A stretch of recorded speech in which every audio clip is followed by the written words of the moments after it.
I'd like to reconvene the regular meeting of the City Council Public Financing Authority. City Clerk, can I have roll call, please? Councilman Twining,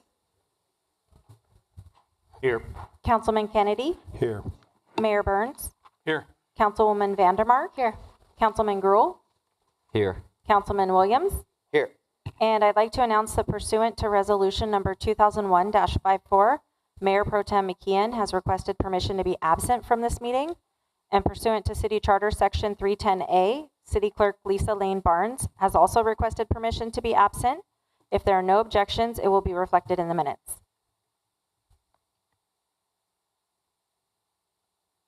Okay. Tonight's invocation will be done by Mr. Ewing and Roger Ewing and Roger Wing. well, it's going to be done by you. All right. So let's stand.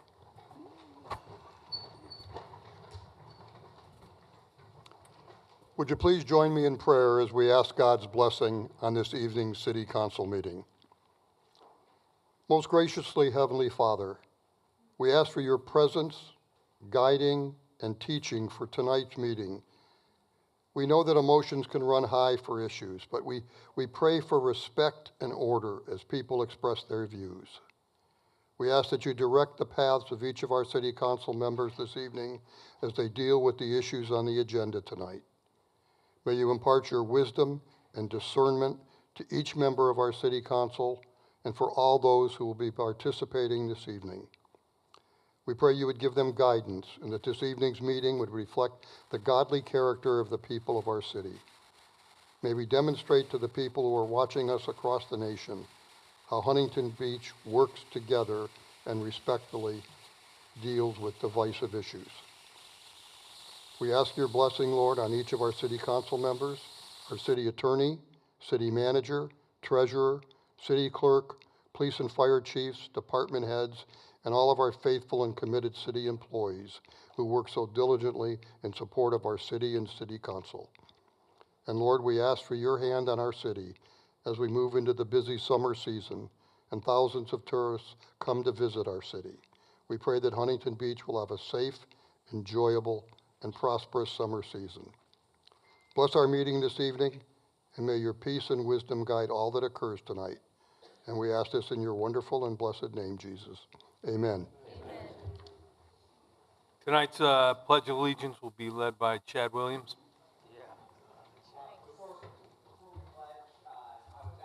Share a little bit of some reflections on Memorial Day. And so I would say that, those of us here as Americans, the things that unite us are far greater than the things that divide us. And Memorial Day really is about remembering those that have gone before us and paid the ultimate price. I imagine it's safe to say for all of us in the room and those watching right now that we're all proud to be Americans. And when you think about it, what's so great about being an American, at the top of that list certainly is freedom. And then somewhere below that are things like Chick-fil-A and In-N-Out Burger, but freedom at the top of that list. And really what makes freedom so great is the fact that it's not just some built-into life default position. We remember the fact that it isn't free. In fact, John Adams, it was he that said, your generation, speaking to future generations like ours, your generation will never know how much it cost my generation to preserve your freedoms. And his hope, he says, I hope that you make good use of it. And so that's worth reflecting on. When we wake up in the morning, are we living a life that was worth dying for? And if I could share just a couple stories of those that have paid the ultimate price. Unfortunately, sometimes it takes a funeral for you to really appreciate life. Sometimes it takes an attack on our nation, like a 9/11, for us to truly appreciate freedom. When I was a junior in high school, this is when 9/11 had happened. And I remember driving around Huntington Beach as a high schooler, looking around and seeing on the corners our community united together, standing firm. And it really inspired me, and that started the seed thought to take that oath to serve. And I was introduced to a man by the name of Scott Helvinson, U.S. Navy SEAL, phenomenal human being, all kinds of records this guy holds. And he mentored me. And one of the last things he said to me on a phone call, not knowing this would be the last, he says, Junior, I'm about to go do this thing, referring to going off to Iraq, and he says, I just want you to know something. I know you're going to make it. And the next time I'd see him was just days later, hanging upside down from the Euphrates River Bridge in Fallujah, Iraq, as his vehicle was ambushed And these insurgents had mutilated his body, dragged him through the streets, hung him upside down from the Euphrates River Bridge, and set his body on fire, chanting in Arabic, Fallujah's the graveyard of Americans, Fallujah's the graveyard of Americans. Another hero, really just a stone's throw away, in Garden Grove, Michael Mansour, he was a U.S. Navy SEAL. And when he's in a place called Ramadi, Iraq, he's on top of a roof, providing cover for other SEALs that were out on the road, when from an unknown location, an insurgent had thrown a hand grenade up on the roof, and of all places, it bounced off of Mikey's chest and fell into the dark. And if you can imagine, he had an exit just a step, pivot, turn away. He could have saved himself from this grenade. But the problem was there's other SEALs that were on the roof with him that didn't have time to make it out of their prone positions and off to this exit. So Mikey's last words, he yelled to these men, grenade, so they could take some form of cover as he jumped on top of the grenade and absorbed the blast of that grenade all on himself. He suffered and he died on that roof, but because of what he did, these others lived. And I do think this is a reflection of these words, and this is what Memorial Day really is all about. The truth of these words, greater love has no one than this one that lays down his life for his friends. We see it in these warriors like Scott Halvinston, Michael Mansour, and so many others that have gone before us. I would say on a personal note, the very one who spoke those words, I see him as one that laid it all down. These for earthly freedom, I would say for the one who spoke those words for eternal freedom. And it's on our emblem in Huntington Beach that it's in God we trust, and it's part of our Pledge of Allegiance that we are one nation under God. So let us not forget what it is that unites us, and remember that the things that keep us united are far greater than the things that divide us. And so now, if you could, put your right hand over your heart, face the flag, and pledge allegiance with me here. I pledge allegiance to the flag of the United States of America and to the republic for which it stands, one nation, under God, indivisible, with liberty and justice for all.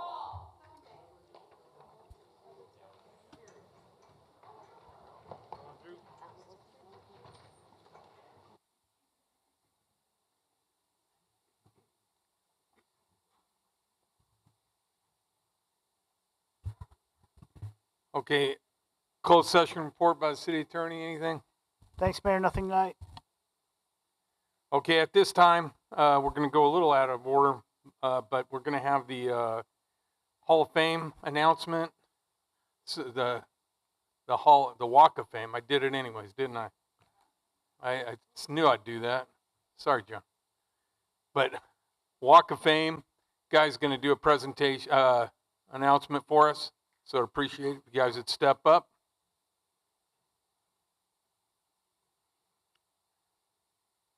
You guys want council up in front? And Mayor Burns, I was asked to say a couple of words. This will be the 32nd year of the Surfing Walk of Fame. Seems funny to look back. Seems funny to look back.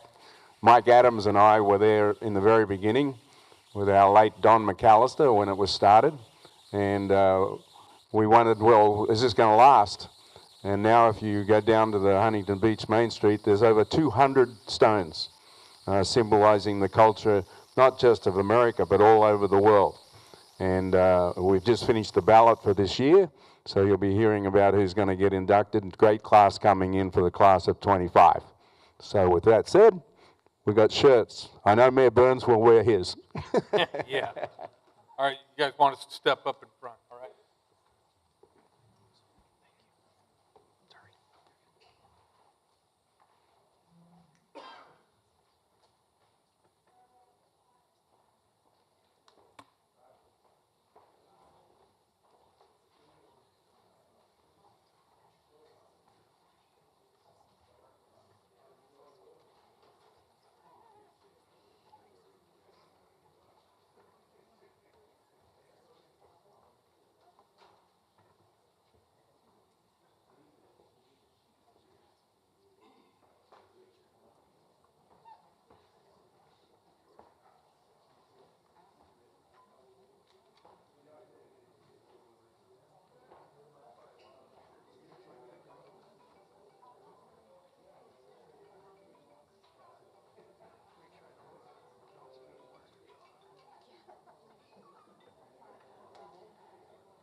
Can we get Chief Para and Chief McCoy up on stage as well, please?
And confirm that'll be July 31st for that.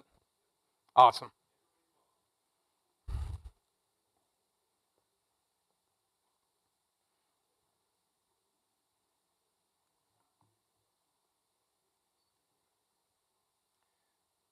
All right, with that, do we have any other member comments?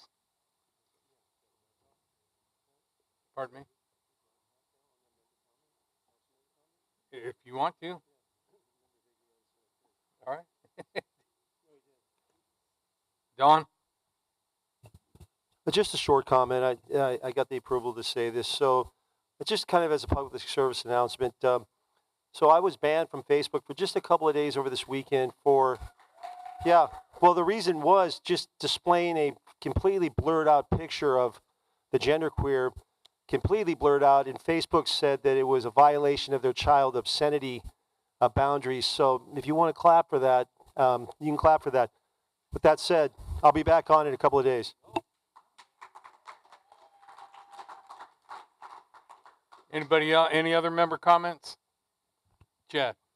Yeah, I just can't help but to say that's a little problematic. I mean, you have Facebook that, I mean, I imagine their threshold isn't, exactly that high, and they're calling his post child sexual exploitation. You guys don't have a right to speak right now. Please let the members speak. It's member comments. Public comments will be next. Say what you will, but he's got the receipts. It called the post child sexual exploitation. Some of these books are in the children's section, and our library is calling it an education. That's pretty concerning. Ma'am in the black talking. You will be removed if you spout off again. All right, you done, Chad? All right, anybody else? Okay. Clerk, do we have any supplemental communications? Yes, Mayor. We have one supplemental communication from Chow Vu, Director of Public Works, with an updated PowerPoint presentation for item 19. And for item 24, we received a letter from the Ocean View School District. Okay, I'm going to read an admonition. Over the last few months of the city council meetings, behavior by members of the public has become unruly and has created such disturbance that the meetings have had to be recessed and members of the public removed.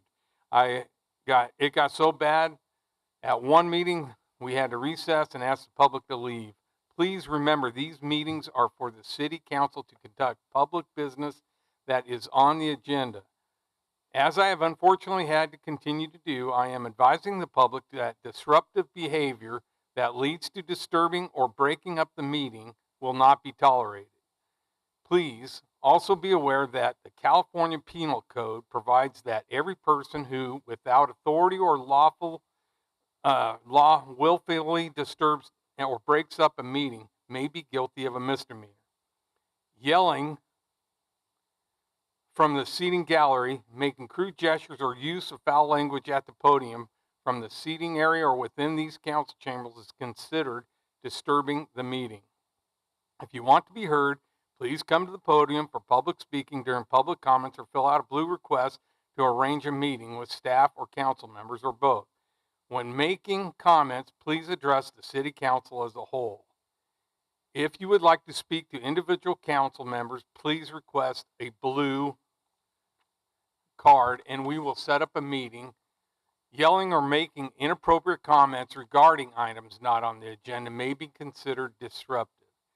If any behavior is determined to be disruptive to council conducting the city business, police are prepared to escort you out and you may be arrested. Your act of disruption is causing a serious disruption of this meeting, and I must ask you to immediately cease this disturbance. Will be given to you.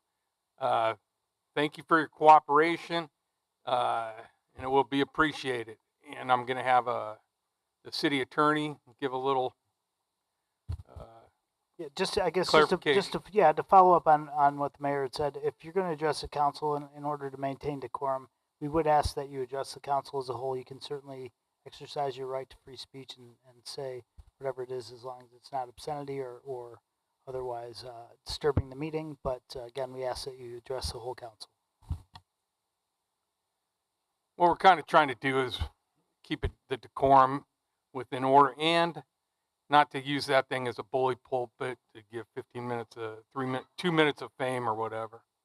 But I have one more advisal. Proper decorum at the city council meeting is imperative in order for the public to remain informed about issues pertaining to the city's business. The public comments portion of the meeting is an opportunity for the public to be heard and address those issues in a public forum. Disruptive behavior impeding or delaying our ability to conduct the council's business will not be tolerated.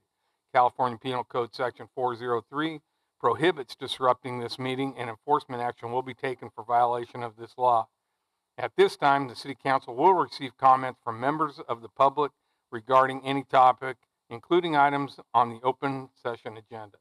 Individuals wishing to provide a comment on the items may do so in person by filling out a request to speak form delivered to the city clerk. All speakers are encouraged but not required to identify themselves by name.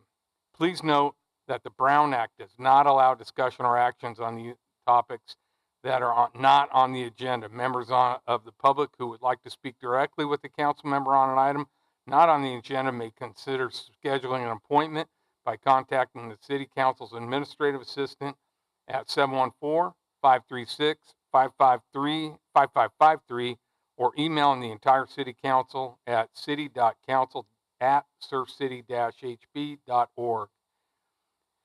How many speakers do we have, clerk? We have 53 speakers. How many? 53? Oh, 1 minute. Okay, each speaker will be given 1 minute. Please, City Clerk, please call the first 20 speakers. Barbara Richardson, Mitchell Ryerson, David Kripe, TJ England, Barbara Shapiro, Ken Inoue, Kay England, Pat Goodman, Ann Palmer, Mr. Amory Hansen, Charles Jackson, Brett Bush, Jenny Warman, Brandy Desso, Savannah Finch, Hank, Jason Will, Emily Sharp, Brian Vea, Lisa Musil. Please line up outside. Thank you.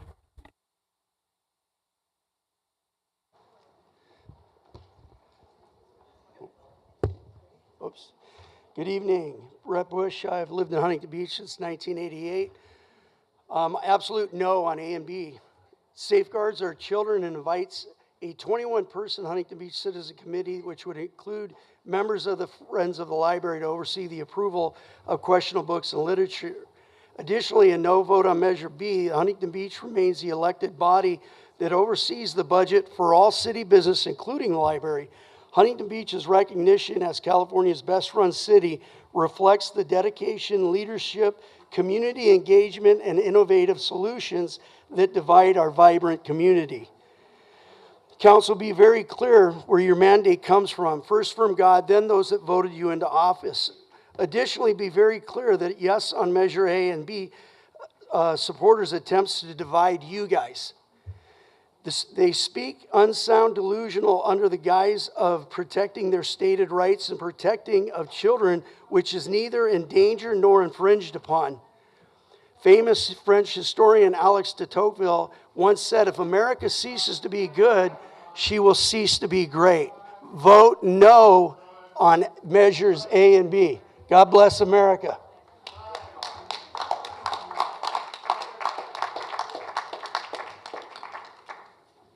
Hi, my name is Jenny Warman. First, I'd like to thank I'm sorry, the city. Ma'am, I'm sorry to interrupt. You could start over in a second. But no yelling from the gallery. The clerk is controlling the time. For some reason, it's not showing on the screen, but the clerk is monitoring the time. Please don't call out from the gallery. I'm sorry, ma'am. Please continue. First, I'd like to thank the city council members for the excellent job they're doing. Very much appreciated. I've been looking on the Nextdoor app, and there's a lot of discussion about the two measures. And the term book banner is being thrown around and weaponized to smear anyone who dares to challenge the push to sexualize our kids. Let's be clear, every book that we're talking about in the Huntington Beach libraries is freely available, sold online, in bookstores, and accessible to adults and minors alike. In public libraries. But here's the catch. Minors should only access them with parental permission, because parents, not unelected librarians and progressive activists, should decide what's appropriate for children. Parents need to be involved when talking about sexually inappropriate materials in a public library. This isn't about banning books. It's about protecting students from taxpayer-funded pornography. It's time to draw the line. Decide for yourself about what is not being read tonight. Thank you.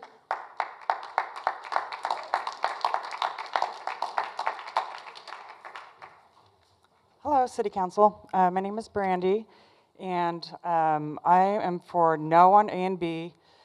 Let's be clear, those who sexualize children are always on the wrong side of history. There is never justifiable reason to expose children to pornography, erotic material, or sexually explicit content, especially behind the backs of the parents. History is not kind to those who blur the lines between education and exploitation. Time and again, we've seen what happens when adults push inappropriate content onto kids. It leads to harm, confusion, and erosion of innocence. Parental rights are not optional, they're foundational. Any agenda that sidelines parents while slipping graphic material into the hands of children is not progressive, it's predatory. Mark this, those who normalize the sexualization of minors are not brave. They are not forward-thinking, they are on the wrong side of truth, the wrong side of morality, and the wrong side of history. And history always delivers a verdict. Decide for yourself about what is being read tonight, if it is puberty, propaganda, or porn. Thank you. Time, ma'am. Next speaker, please. Okay, my name is Savannah, and I'm going to pick up the mic where I dropped it last time, so to speak. I was reading out of a book that is currently available in the child section of the Huntington Beach City Library. It teaches you how to masturbate, how to use butt plugs, and it teaches you graphically how to have sex, how to access porn. That is called Let's Talk About It. This other book is called It's Perfectly Normal. Now, like the people who are in support of this say, let's never judge a book by its cover. So let's look what's in this book. It has 2 photos of people having sex, and it graphically teaches children how to have sex. This is a book that says on the front that it is for 10-year-olds and up. It says, as the male and female move back and forth in rhythm, the movement of the penis inside the vagina feels really good. Remember, there's 2 types of people in this world. I've said it before, I'll say it again. There's people that want to hurt children, and there's people that want to protect children. So vote no to protect children. Thank you. Next speaker, please. My name's Hank Madrano. I raised 3 daughters in this city, and this library has been a sanctuary for them to learn open up a book and go anywhere in the world at any time of the world or space. It's where their dreams were made. It's where they wanted to come when it was their birthdays. And that this library, I don't even know how we got here, but that someone in the library would be responsible and irresponsible to put some kind of book in there that I just heard about, this graphic material. This is a place where they're able to have freedom, get a library card, and have freedom to travel their own destiny in their mind for a second, where dreams are made. How dare you target our children? This community will not take it. No on these two measures. Thank you, sir. Next speaker, please. Huntington Beach residents, isn't it time to stop the censorship? The city's library and book ordinance isn't about protecting children. They're already protected. This is about controlling the book collection. This is about controlling your access to information. The politically appointed review committee will have the ultimate say on what children's books can and cannot be ordered for the library. There is no appeal. They will decide what children's, young adult, and adult books need to be removed and relocated. This is about letting the city government decide for you what you can or cannot read. Don't vote away your rights. Protect your right to decide for yourself what books are appropriate for you and your family. Don't have the government do it for you. Protect your right to vote on what happens to your library. Don't give away your vote. Don't give the city council carte blanche to outsource our library management. Fight for your rights. Fight for your library. Fight for your freedom to read. Yes, on A and B. Thank you, ma'am. Next speaker, please.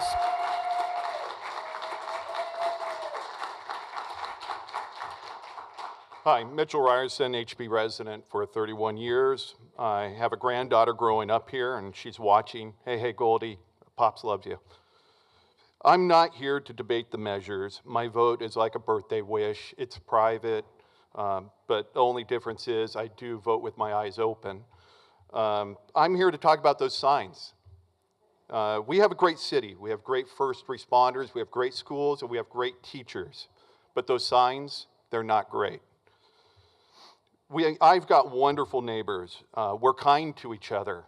Keeping those signs up, it's not kind. My wife, Julie, is a teacher. She loves her school. She loves her students. But you know what she doesn't love? Those signs, and I agree. There's a lot of passion here on these issues. Passion comes from the Latin to suffer. Why do we have to suffer looking at those signs? Everyone here wants to make a... Next speaker, please. Thank you, sir.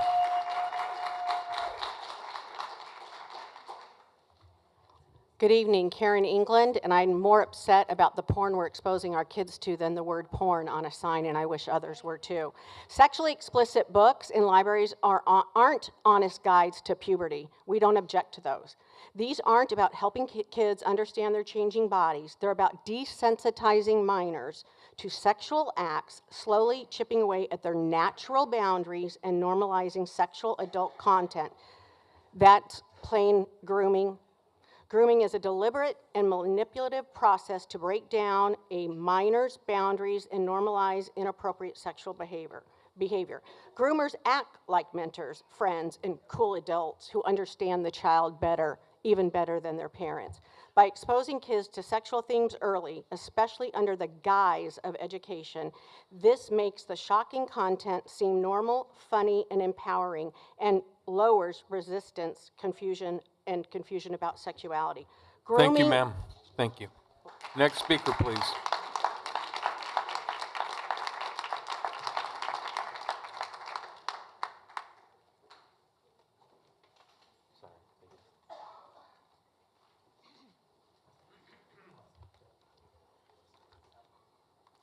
This election, in my opinion, is about controlling our thoughts and our thinking in Huntington Beach, as well as our books. I want our Huntington Beach Public Library's fate to be decided by the voters, not city council politicians with their own program. Please vote yes on measures A and B. I'd like to know what the results are. Did we have an independent environmental assessment of our Central Park that you want to rent out to 6 speakers? I've heard 6 acres to a private company. I haven't heard anything about that. Is that in the process, an independent assessment? I would be curious to know that. Thank you, ma'am. Next speaker, please.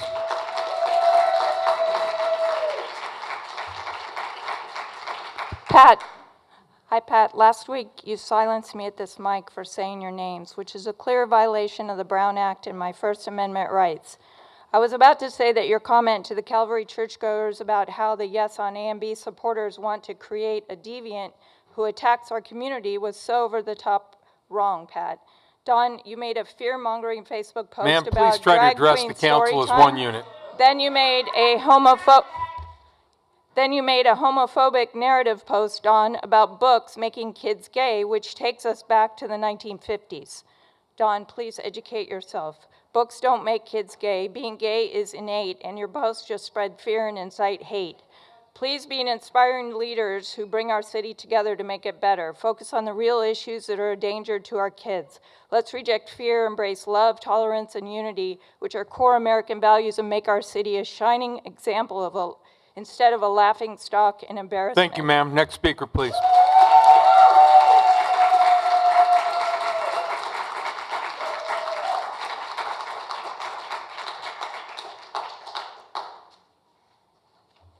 Hi. I have previously stated that I will not comment or quote from any book that I have not read in its entirety, unfortunately. So, have you ever read articles and books organized into do this, not that, or eat this, not that? Well, here's one of them. It's called Sex Plus. It's available in the library. This is actually the library book. On this page, it starts out with, should I put that in my butt? This is for 13-year-olds. It's got a picture of a heart and a banner. And on the nope side, it says, with pictures, anything without a flared base. Nope. Baseball bat, cacti, veggies, mom's antique figurines. Nope. This is educational, right? And then let's go to the shore. Sure. Fingers, penises, and toys with a flared base. For my 13-year-old, I don't think so. Next speaker, please.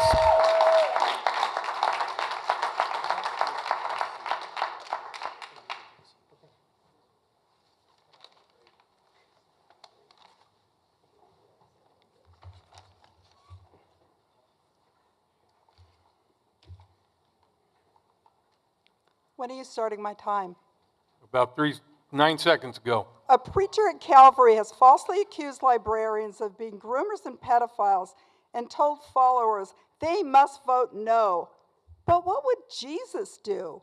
Red porn signs appear all over the city for kids to see. City council members attended a party in Tony Strickland's garage, decorated with cardboard nudes, nude flyers at a Kiwanis children Easter egg hunt. What would Jesus do? This is certainly not the work of God. Could this be the work of Satan? In Matthew 23:13-33, Jesus calls out hypocrites for outwardly being righteous while inwardly being corrupt. Jesus would feed the hungry, heal the sick, Thank you, and ma'am. run Next the speaker, charlatans please. out of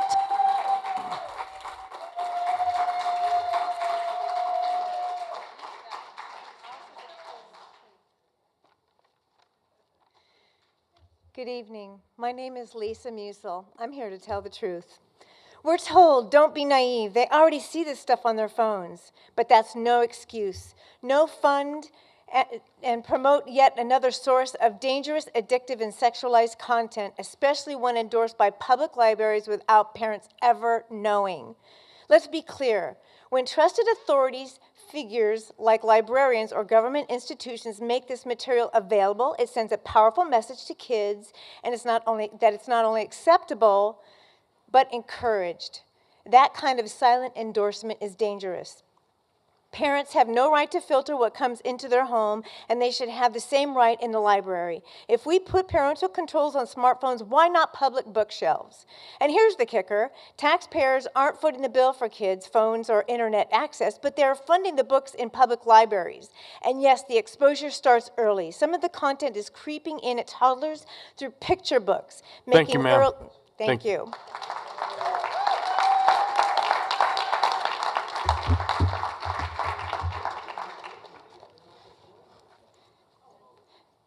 Since you've made it clear that we aren't allowed to address you individually, I will address the City Council as a group and attribute the words of one of you as speaking for all. The movement pushing no on A and B is predicated on the idea of protecting children from pedophiles in the library and indecent literature, but this City Council has made their real concerns known on Facebook, discussing the dramatic and alarming rise of LGBTQ identification as it pertains to being exposed to these books. Let's get this straight.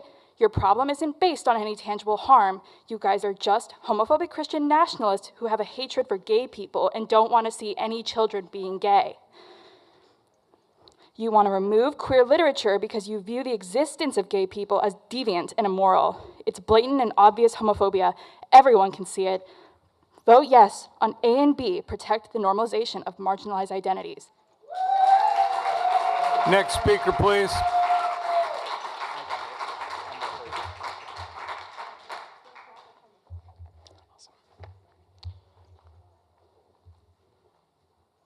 Go ahead. Start. Yeah.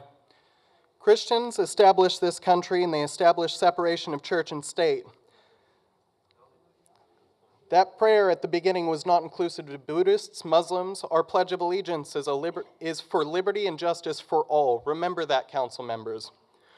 Not every anti-intellectual movement turns into a fascist movement, but all fascist movements start with anti-intellectualism. Nazis burned books to end diversity of thought. Our books are sacred here in America, and taking them away from our children takes away their freedom and diversity of thought. Who will decide what books our children will have access to read? A board of council members? I know who it won't be. It won't be God. If we cherry pick stories because of the sexual nature, where does it end? Throw out Star Wars, incest. Throw out the Bible, Genesis 1930 through 38. Those in favor of children forming their own thoughts, please. Thank you. Next speaker, please.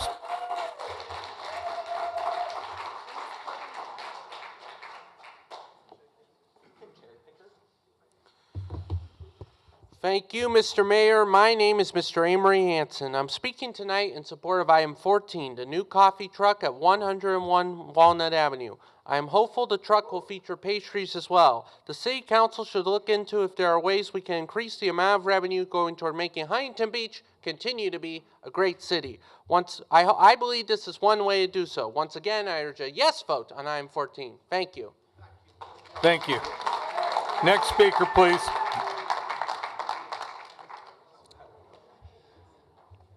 Brian Vea, resident here in Huntington Beach, and first of all, I want to thank the 7 up here who support this no on A and B.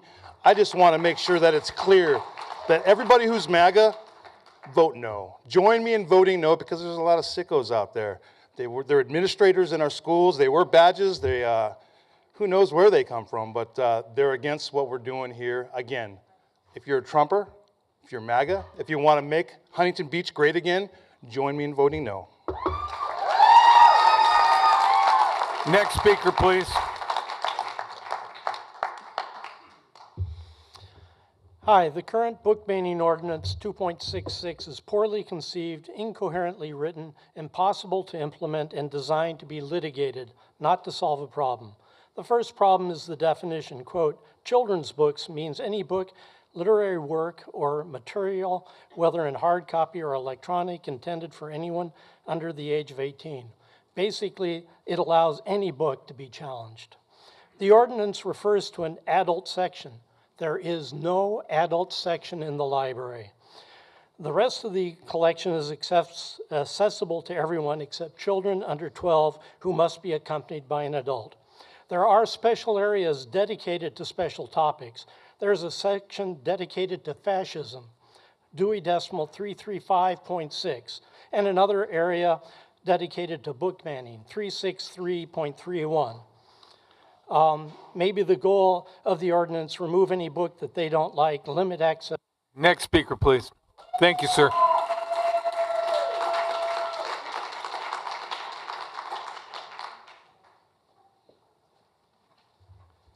Good evening. Huntington Beach is facing severe challenges. One of the challenges is the infrastructure project, which not only includes the cost to repair and replace infrastructure, but also includes the cost necessary to prepare the city for the natural disasters that were outlined in the 2022 Local Hazard Mitigation Plan. The projected cost of this project is over $2 billion. These costs, along with the challenges facing our city financially, could result in the imposition of parcel taxes, user fees, and other costs to the residents. During these challenging times, all of the people of Huntington Beach must come together to work together in order to minimize the impact of these items on our lives. Huntington Beach is a great city, and it deserves to have great leaders who will bring us together during these. Thank you, sir. Next speaker, please.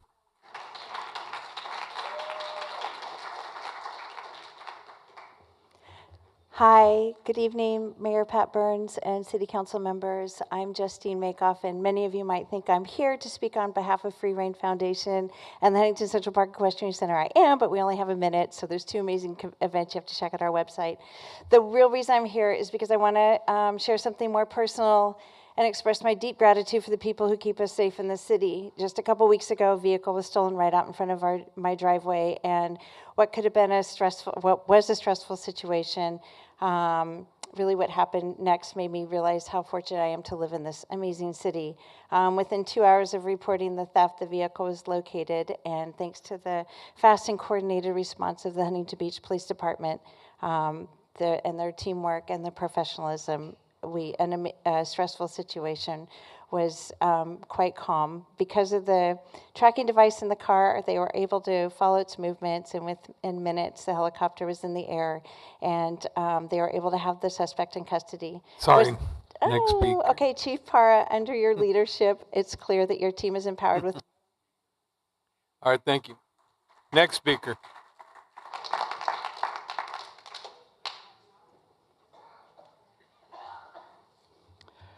To my fellow Huntington Beach voters, vote yes on measures A and B by June 10th. These measures are both local control, not obscene materials. Measure A ensures parents, not politicians, decide what their families read. The current book review committee is un-American, and A puts that power back in the hands of families. Measure B guarantees that HB residents get a say before the City Council can outsource our public library to a private for-profit company. Let's protect our freedom and our community. Vote yes on measures A and B. Thank you.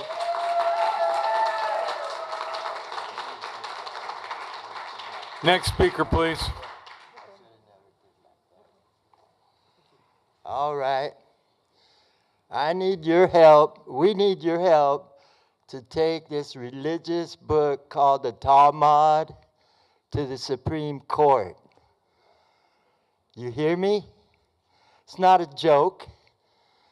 I want you to help me take this book to the Supreme Court of America. I've tried to text you. I've tried to write any of you. You don't answer. Somebody's going to answer. That's it, man. Let me know. All right. Any more speakers in line? Call the next 20, please. Alyssa D., Anthony Gonzalez, Daniel Salinas, Jerry Donahue, Rick Brown, Twyla Hudgens, Terry Hudgens, Catherine Stock, Sean Roselius, Tim Geddes, Chris Reaney, Shirley Moody Evasic, Jackson Englar Carlson, Elizabeth Lang, Stella, Belen, Russ Neal, B. Channel, Tammy Kavanaugh, Jaden.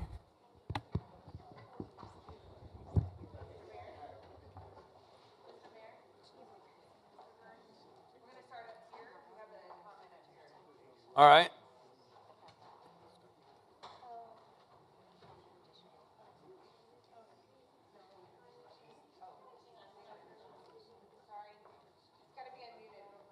All right.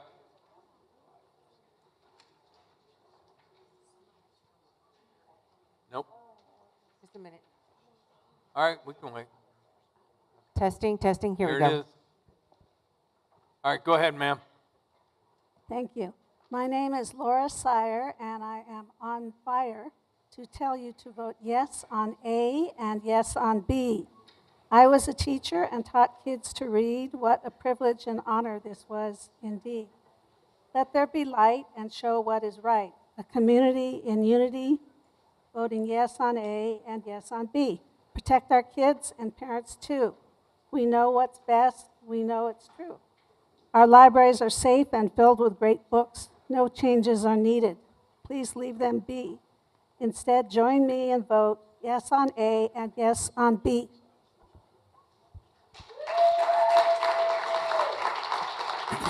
Next speaker, please. Good evening, members of Huntington City Council. We come here from Magnolia High School as students to bring to you concerns we have about the issue of nitrate runoff in our oceans and other bodies of water. These nitrates cause serious issues such as algae blooms, and those can cause adverse health effects in infants and cost local taxpayers millions of dollars through cleanup and water treatment efforts. We plan to address this by To address this, we propose a regulation that would incentivize the use of alternatives such as organic fertilizers to traditional high nitrogen concentration fertilizers during the months of December to February to reduce potential runoff. Such alternatives have been proven to reduce runoff in a study by the UC Agriculture and Natural Resources. A regulation such as this would gain strong public support by incentivizing through the use of subsidized prices instead of penalizing, as it's entirely reliant on voluntary participation. If such a regulation were implemented in Huntington Beach, this kind of regulation could save the city from future potential large-scale Thank you, sir. Thank you. Thank you. Next speaker, please. Good evening, City Council. During the last several weeks, the far-left zealots here in Huntington Beach have unmercifully attacked and slandered Chad Williams, who is a born and raised Huntington Beach American hero. He's a combat-decorated Navy SEAL veteran. He's a devout Christian youth pastor who knows the Bible as good as any pastor I've ever met by memory. He has a best-selling book called The Seal of God. Chad is a generational candidate who is now a city council member who has earned the most votes in the history of Huntington Beach politics by more than 10,000 votes. He is a man of immense conviction and integrity, and he is now at the tip of the spear fighting to protect the innocence of our children in Huntington Beach by urging no on A and B.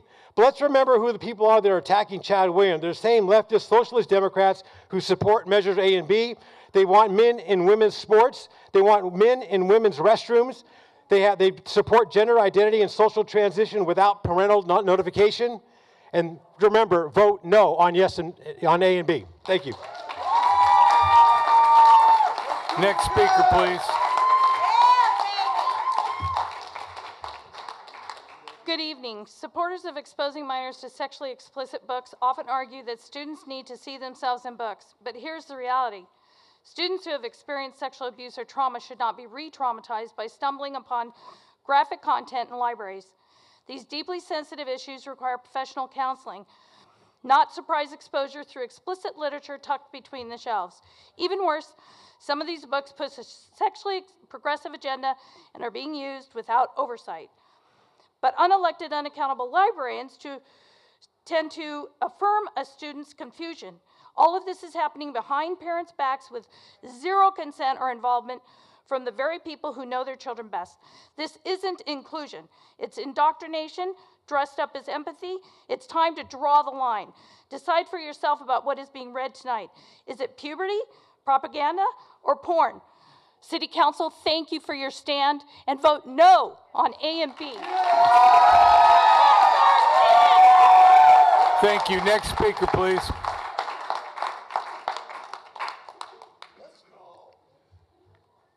Hi there, I'm Terry Hudgens. I'm a Huntington Beach resident, and I'm here to indicate my appreciation for the opening prayer tonight. I thought the prayer was right, spot on, recognizes God, recognizes country. The remarks from the councilman were right on point on Memorial Day, and I appreciate the recognition of God's Son, Jesus Christ, before this body tonight. I want to say that the council has just done an outstanding job of negotiating this tough issue through the hurdles that they have taken on with regards to the negativity, with regards to the media and all of that. You've done a terrific job, starting with the Fab Four. We've added a few to the party here, but tremendous job, and I appreciate it all. Ladies and gentlemen, Thank you, we're sir. talking about... We're actually, your minute's up. Good job. Next speaker, please.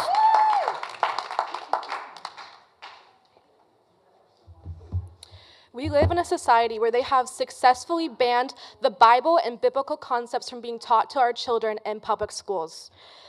Concepts like the 10 Commandments, thou shalt not murder, thou shalt not commit adultery, thou shalt not steal. And they have substituted that concept for the weak concept of sex, sexuality, gender, and trans, gay, everything. I'm reading a book while the Bible is banned from our schools and potentially libraries. And this book, Let's Talk About It, can be found in public libraries like Huntington Beach. Circle your butthole with your finger, pausing anytime a spot feels extra good. We have substituted things that are normal concepts, like lying, cheating, and stealing, with concepts that are not normal, like being transgender, being gay, and masturbating for teens who are under the age of 18. Thank you, ma'am. Thank you. Next speaker, please.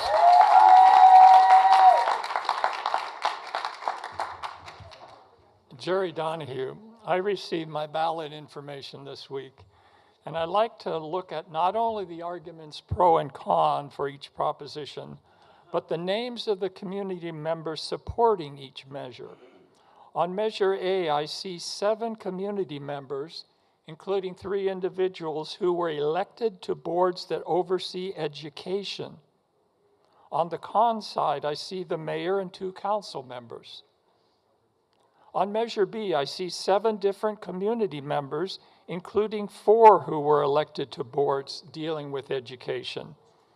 On the con side, I see the mayor and the same 2 council members.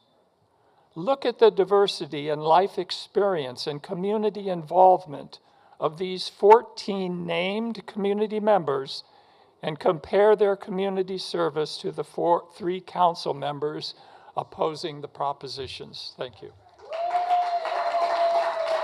Next speaker, please.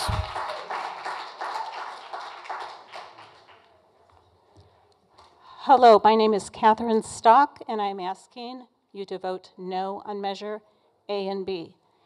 In the 1980s, I used to be an avid listener of Dr. James Dobson. At that time, he was on the Attorney General's Commission on Pornography. His goal was to rid the country of all pornography.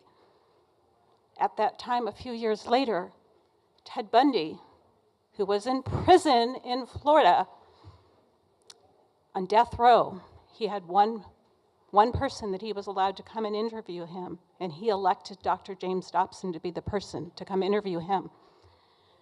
They did a program, and it was titled Fatal Addiction, and it was because of the connection that Ted Bundy connected at 13 years old when he came across pornography that he was exposed to in a trash can. So there is a movie Sorry, on this. ma'am. You're done. Oh, Thank sorry. Am I talking too loud? We're done. No, we're done. Next speaker.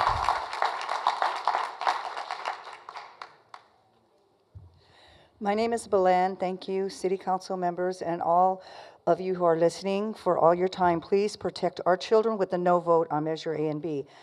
Today I've been assigned to tell you something new. To God be the glory. I plead with you to not be deceived by the opposition who have violated the rules, and some have put a yes sticker over the large no vote posters on Measure A and B. Please don't take my word for it. Instead, do the research yourselves and know that these trickery tactics that have been taken against our innocent children, that's a clear message of deceit. As our fellow canvassing groups, God bless them all, have been knocking on the doors to clarify the no vote on Measure A and B, I want you to know that a Good Samaritan is the one that told us what was happening. So the yes stickers are illegally being put on the no vote measures because it says protect our children on the posters. Sounds crazy. Perhaps your posters have been changed. I urge you to go out and check it now. However, I am here to let the opposition know that it will work by faith. The Measure A and B will be defeated. To God be the glory. Hey, Bobby, can you ask them to please keep it down in the hallway? If that's where the noise is coming from. Go ahead, ma'am. My name is Shirley Moody Evasic. I'm going to read a short jaunt from this book called Red Hood. James laughs, his gentle, happy laugh, and he looks up from where he's couched between my thighs. And he smiles, and you see his face in the moonbeam that pours through the window. You're wiped clean, and at first you don't know what you're seeing. You don't know what to make of the redness on his chin. It's blood. It's your blood. But why would you bleed? It's a pleasure you felt, not pain.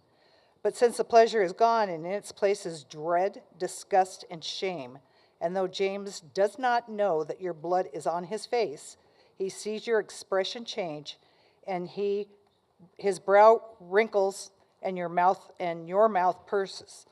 His only brow response is, "What's wrong?" This is a book that you want your children to read? Ma'am, you're finished. Thank you. Okay. Officer, I think it's some people speaking in the hallway. It's up. I can hear it pretty clearly. Can you ask them to quiet it or, or shut the doors, whatever you choose. All right, go ahead, ma'am. Hi, my name's Tammy. If you're voting yes on A and B, that means you're voting to protect child pornography. Here's an example for you. It's called All Boys Aren't Blue. As an avid porn watcher, the only thing I knew about anal sex previously was that it was painful, or at least played up as such on the cameras. Nervous and drunk, I listened and got on my stomach. He got on top and slowly inserted himself into my ass. It was the worst pain I think I'd ever felt in my life. Then he added more lube and tried again, which felt better, but not by much. He began his stroking motion. Eventually, I felt a mix of pleasure with the pain. This is a nighttime story you can read to your children. Here's another one from the book called The Perks of Being a Wallflower. Do you know what masturbation is? I think you probably do because you're older than me, but just in case, I'll tell you. Masturbation is when you rub your genitals until you have an orgasm. Wow. So this is what you're voting for when you vote yes on A and B. Vote no on child porn. Thank you, ma'am. Next speaker, please.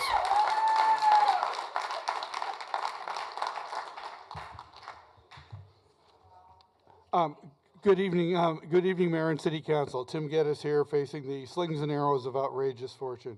Let's face it, the no on A and B side is a complete sham. Yet you continue to pour good money after bad with your misleading signs and your provable lies. You no longer care about protecting children. You only care about protecting your power and furthering your suspect agenda. You have moved on from moral arguments to immoral smears and attacks on library supporters.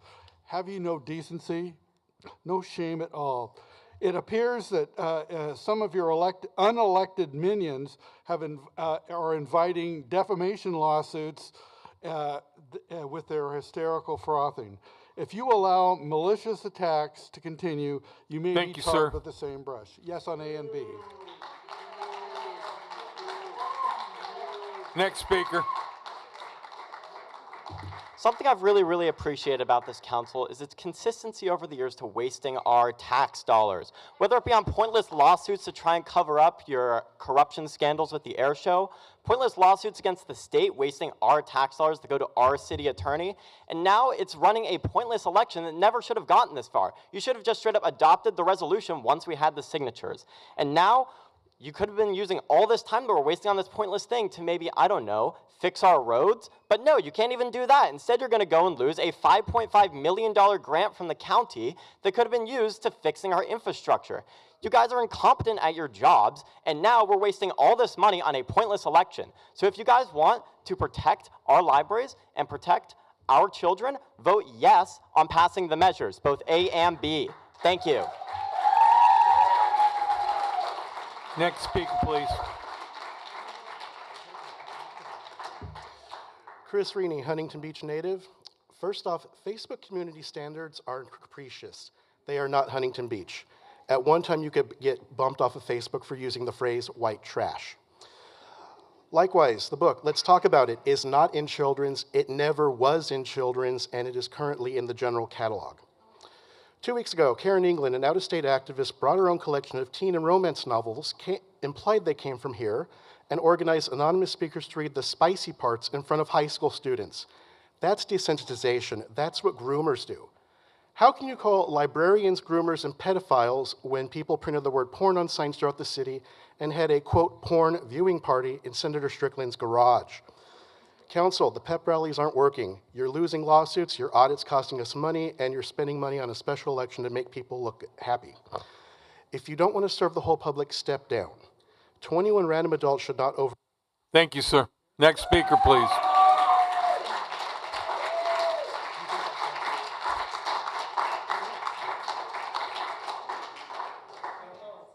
Hello and good evening, City Council. My name is Jaden. I'm here to just discuss my support towards no on A and B. I believe that if you think that it's offensive to see the name porn on a sign, then why are we allowing stuff in library that literally shows how to have sex? Why do I need to know how to have sex? Like, you can have safe sex. It's called a condom. It's not that hard. You have parents. We don't need books. I can talk. I'm talking everywhere. I'm 17 years old. I do not need to know what this stuff is. I do not need to go into the library and see this stuff. I don't think anybody needs to. And considering in 5th grade, I had to learn what the sex term meant, and sex ed is disgusting. I think that these school boards are a problem and that they need to be dissolved. There's no point in them. There's no point at all. It can be handled with the state. Savannah, great opportunity here. She showed a book that is not acceptable. Time's thank up. you. Thank you.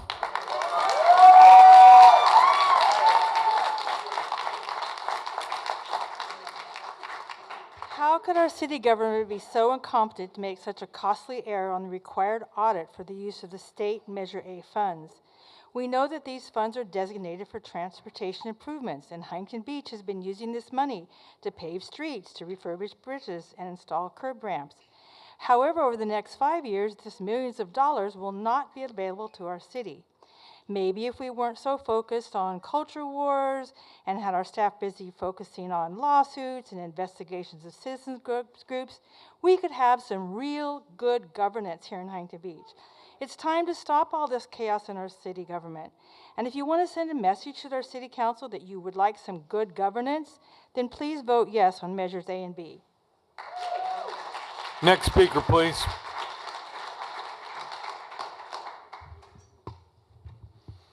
Good evening, councilors. My name is Perry Clithrow. Thank you for your public service, and thank you for having me this evening.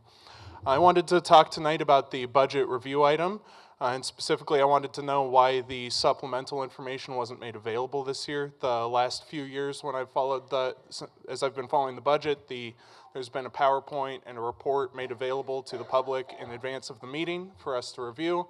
I'm assuming you guys have it, because otherwise I don't know what you guys are talking about tonight, but we didn't get it. Makes me wonder if you're hiding something, or I know many of the city's residents, many of the people here are going to leave after public comment. Maybe you're just hoping people won't notice what's going on in the budget.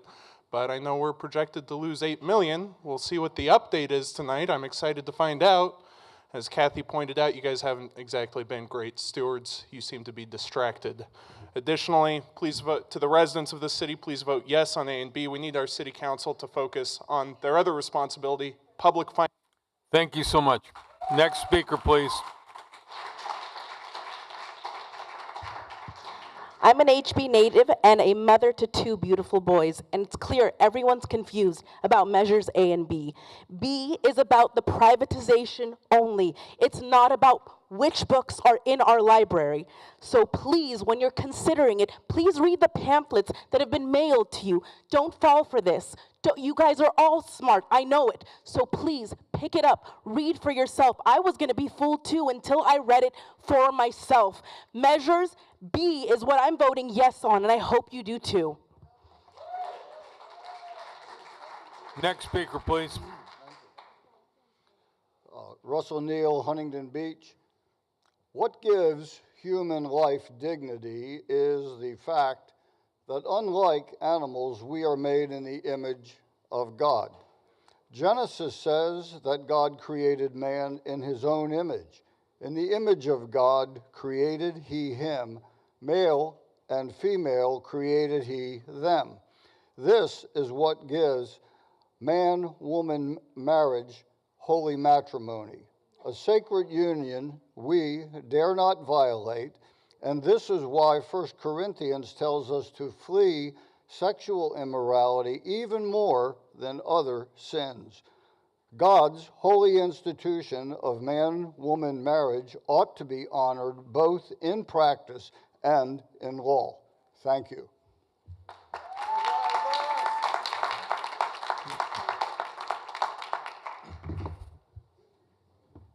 Good evening, friends. My name is Sean. I'm a longtime resident and a former city council candidate way back in 2010. I'm here today to say yes on A and B. This election is about more than just the library. It's about whether we still have civic institutions that we can trust.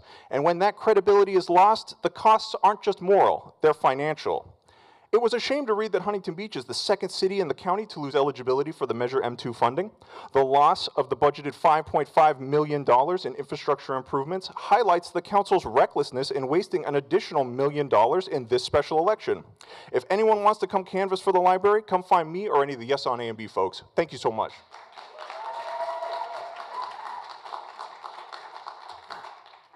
Growing up, I went to this library very regularly, and it was always the highlight of my day. I would check out as many books as I could and would read them all within a few days. As someone who has had full access to the kids section at this library, I would check out educational books on the human body with my parents' permission. It always inspired me and made me want to become a doctor, but never made me feel uncomfortable, unsafe, or anything negative. Let me be clear, the books in this library are not the reason I'm feeling comfortable. The only reason that I as a 15-year-old, feel uncomfortable in here is all of you sitting in front of me trying to limit education to the children of Huntington Beach. Do better and vote yes on A and B. Next speaker, please. Hello, my name is Jignesh Padyar, and we're going to go no vote on A and B. There are arguments being made tonight that there's no way to appeal these parental boards, but sadly, there is a way. It takes place every 2 years on the first Tuesday of November. You can directly influence that parental board. Other arguments are being made that we should trust the educators, but these are the same educators who are incapable of teaching reading and math at grade levels, both in our city council and in our community. Instead, they're more worried about what sexual pronoun they can introduce to young minds. And this plays into the larger picture that this is protecting the innocence of children. Do you honestly believe that this education of sex will only stay limited to children? The topic of minor attracted person never even existed until the deranged and the vile allowed for the safe space for these pedophiles to come out. And they call the LGBTQP their home. Save the children, protect the innocent, no on A and B.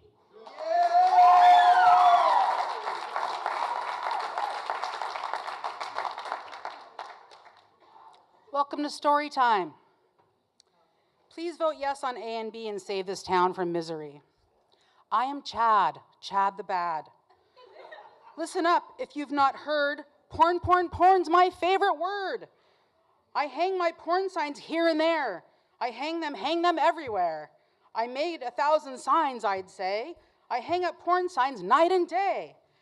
Do you post them on the hill? Why, yes, it gives me such a thrill. Porn, porn, porn at every school. Now all the kids think porn is cool. Will they be on every corner? Why, yes, I'll hang them all down Warner. And Newland, Talbot, Golden West, but Heil is the one I love the best. I will hang them near and far. I will put one on Luke's car. I covered every fence I did. I showed that word to every kid. Every inch, every square. You do not like them? I don't care. Even if the moms are mad, I'll double down. All right, thank you. Next speaker, please.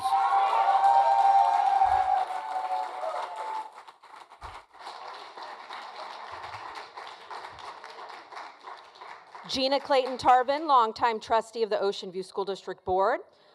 I am here to warn you about the repercussions of your support of item 24. The city attorney has zero authority to seek enforcement of state laws regarding campaign finance and public funds. Your resolution to investigate the Ocean View School District is a monumental misuse of public funds, and sadly, this seems to be a pattern of you novices. Item 24 is nothing more than an effort by members of the City Council to improperly and illegally use the city's resources to intimidate political opponents. Your actions violate both federal civil rights laws and California laws protecting persons from threats of intimidation. In closing, I will say that the city's 100% loss rate to OVSD on legal matters, I suggest that you stop this unless, of course, you want to lose again. Vote yes on measures A and B.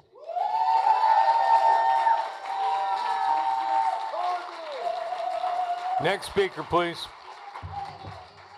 I'm here to address the City Council to remind you to stay focused on city business. If you had been, we wouldn't have lost that money for Measure M. We need well-maintained streets, reliable infrastructure, clean neighborhoods, and strong local business, not personal agendas or political theater. Taxpayers' money should not be wasted on frivolous lawsuits or your battles that don't really have anything to do with the general public. You are here to serve all the citizens of Huntington Beach, not just the ones that share your personal views. Every dollar and every decision should reflect the best interests of Huntington Beach as a whole. Let's put the city and the people of Huntington Beach first. Vote yes on A and B. Next speaker. Michael Gates gets appointed to be a civil rights, the head of the Civil Rights Committee over for California is got to be the biggest joke. Well, not really the biggest joke. He refers his subordinate, his second in power, to be appointed as city attorney, and you guys give it to him, even though they gave the whole air show to the air show company. We don't make any money on it for the next 10 years. And I mean, this is really getting really ridiculous.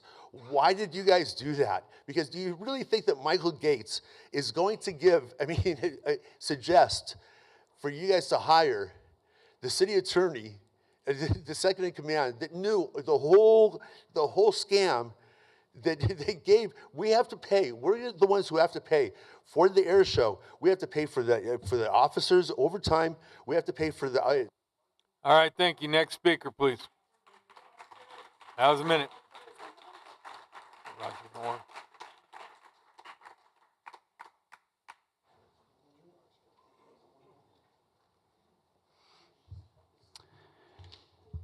The City Council continues to misinterpret our Constitution's First Amendment, asserting the right to freedom of religion while simultaneously ignoring its implied separation of church and state, as was originally intended by our founding fathers. It's okay practicing what you want in your own church, your own home, and with your own family. However, it's not okay to impose your religious beliefs through your governmental actions as city council members. This special election is about the entire community, our quality of life, our children, grandchildren, as well as respecting everyone's First Amendment rights. It's a referendum on how we expect any city council to conduct this business. Regardless of our religion and our place of worship occurring in roughly 24 different locations citywide, it's long past time to end the callous spread of untruths, misinformation, or tolerate confrontational behavior for anyone that's intent on dividing the city. Thank you, sir. Next speaker, please.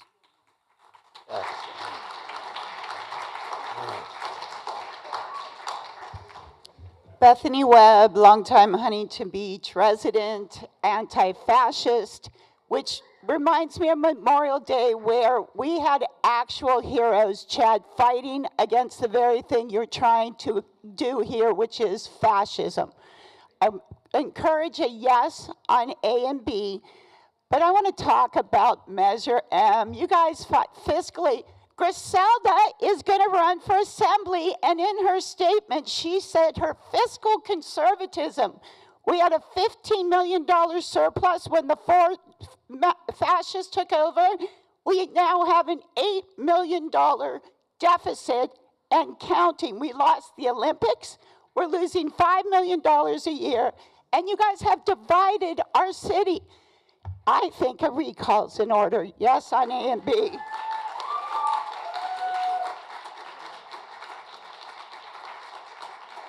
Next speaker? No? Okay, call the rest of the speakers, please.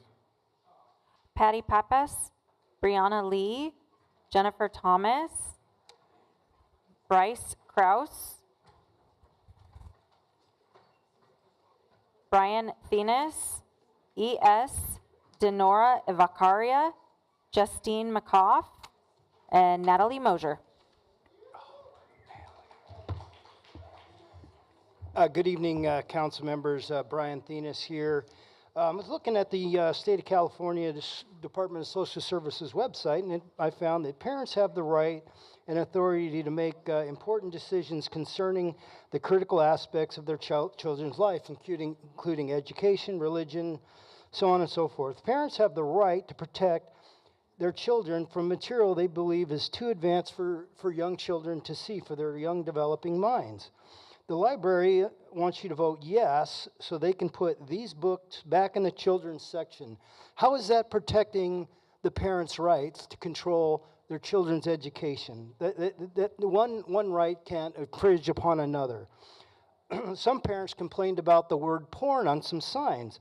We did a word check. 3 of these books, this is one, 2 others, had the word porn in it 200 times. Any parent who supports Measure A and B has either not seen the book or could care less about the other parent's rights. Next, thank Please you, sir. vote no on A and B. Next speaker, please.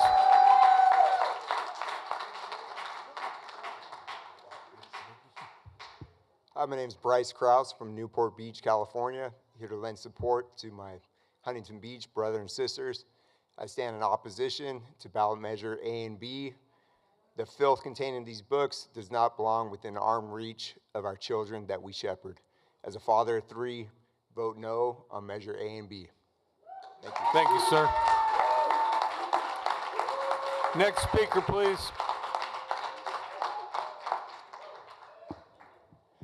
Good evening, everyone.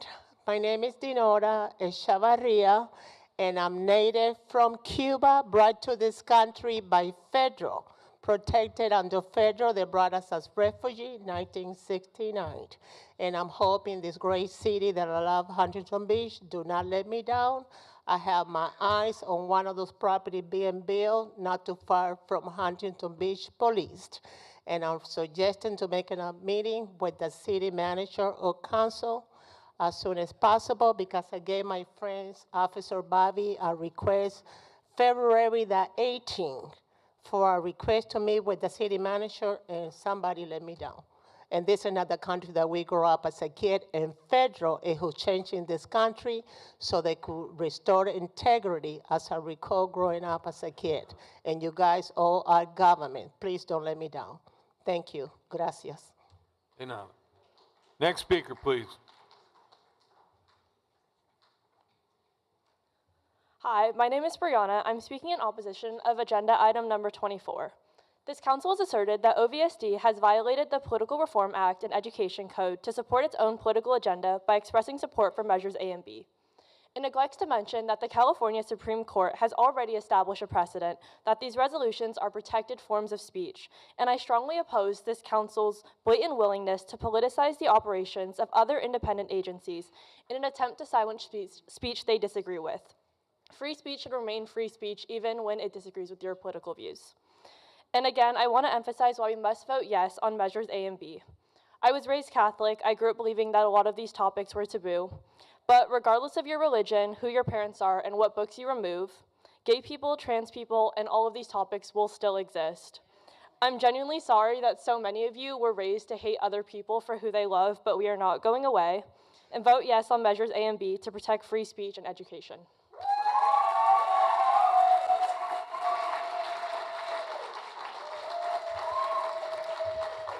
Natalie Mosier, former council member. Tonight you're reviewing the 25-26 budget, but there's no presentation. Nothing like last year's 31-page PowerPoint. How can the public engage without information? Since January, we've known our infrastructure is graded a C, with stormwater, harbor, facilities, and non-road pavement all rated a D. Stormwater alone needs $877 million in fixes. We're also facing an $8 million deficit, lost $25 million in Measure 2 funding, and still have no chief financial officer or assistant city manager. These aren't just vacancies, they're symptoms of instability. Meanwhile, we see projects like Main Street tree replacements and the library fountain rehab, but where's the public process? It was never brought here. Huntington Beach deserves leaders focused on city services and solving problems, not distractions, dysfunction, and political theater. Vote yes on A and B. Vote yes for our freedoms. Thank you. Next speaker, please. Paula Schaefer. My shirt says demand evidence and think critically, for those in the audience who cannot see it. I've been canvassing on behalf of the Yes on A and B campaign. I think you'll find it interesting, some of the stories that people have shared with me. They were so disturbed by the porn signs that they went to the library and interviewed librarians. And they looked, and they looked, and they looked, and they found no porn. These are self-identified conservatives who now explain and tell people that they feel lied to, because they believe that the city council has been telling them that there's porn in the library available to children, and they believe that they've been lied to.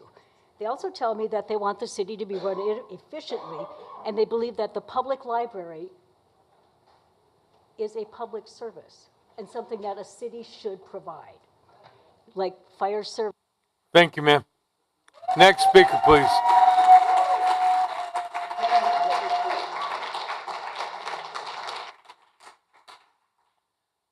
Any other speakers? Bobby? Nope. Okay. We'll move on now. Council members, does anybody have... oh, wait, we're going to take a break. We're going to take a break and get that screen back up. They got it back working. So we're going to take a break. 5 minutes? 5 minutes, and we'll come back.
Nope.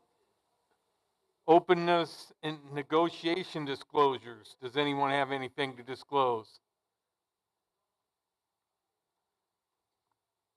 Hearing none. Okay, city manager. We'll take a quick break. You got a little presentation? Yes. Thank you, Mayor and City Council.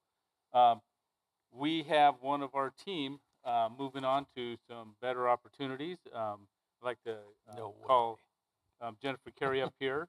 She's moving on to our state senator, Tony Strickland's office, to be their chief of staff. So I'd like to call her up here and give her this plaque, this wave plaque, for appreciation for all the work she's done here. We're going to miss her. One thing, she still will be fighting for the city of Huntington Beach at the state senator's level, so we appreciate and wish her the best on her future position. Yes, thank you very much. Greatly appreciated. And she'll still be in town right on Main Street.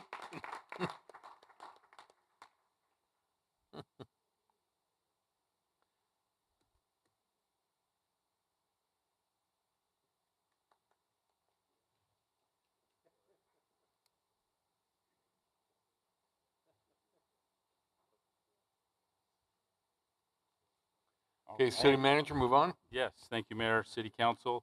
The next item we have on our agenda tonight is our final department on department services and budget overviews.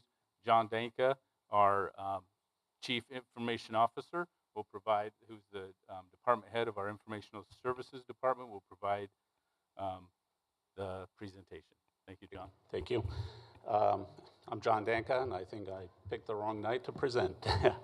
I'm the Chief Information Officer for the city, and I'll do a quick presentation on our department, including our budget. We're basically an internal service department.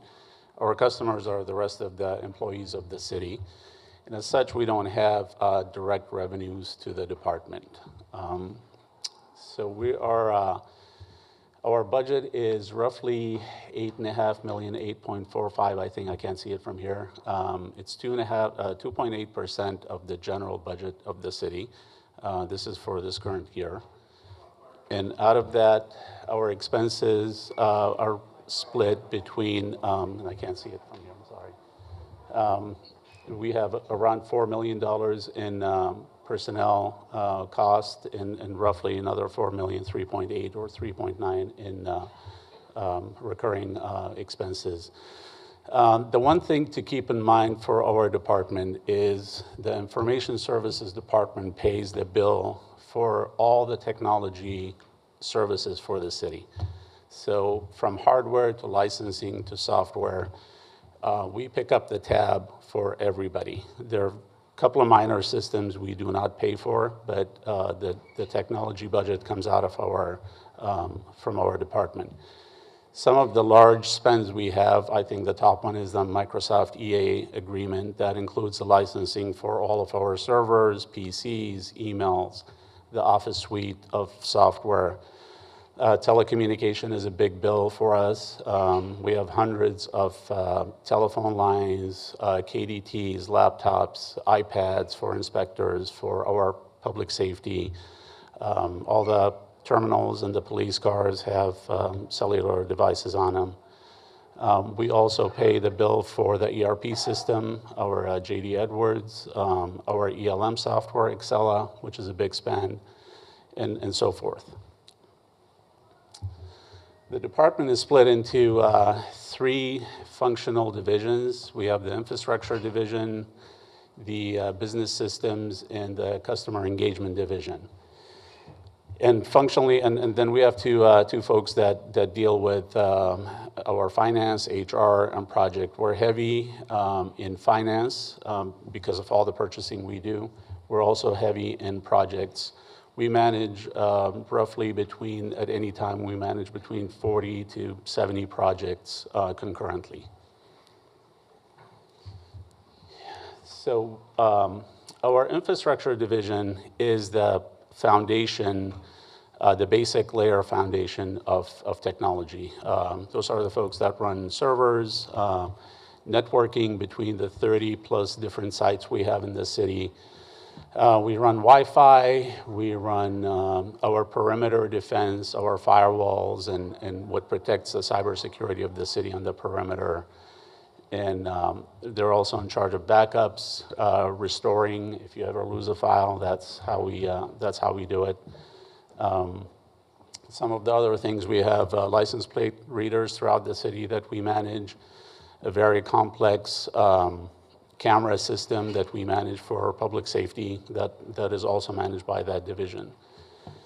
On the business systems, that you can think of that as the software division.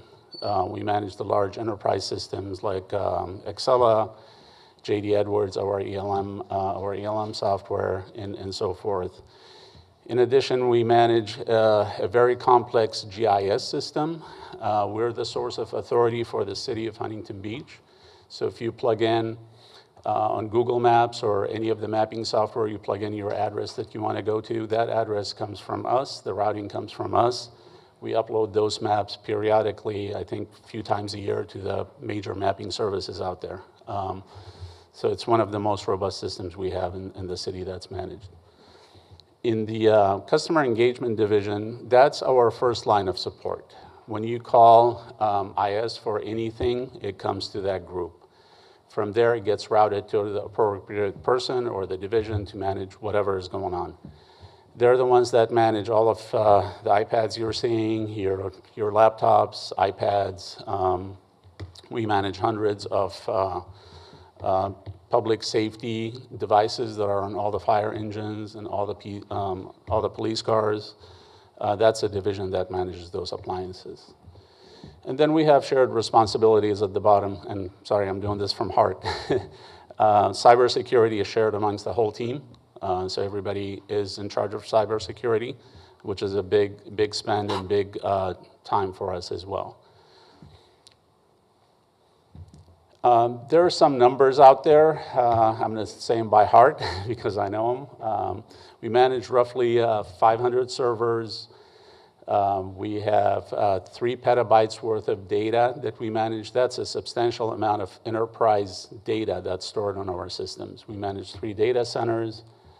We have 300 doors in the city that we manage. So if you're carrying a badge, that's a system we manage as well.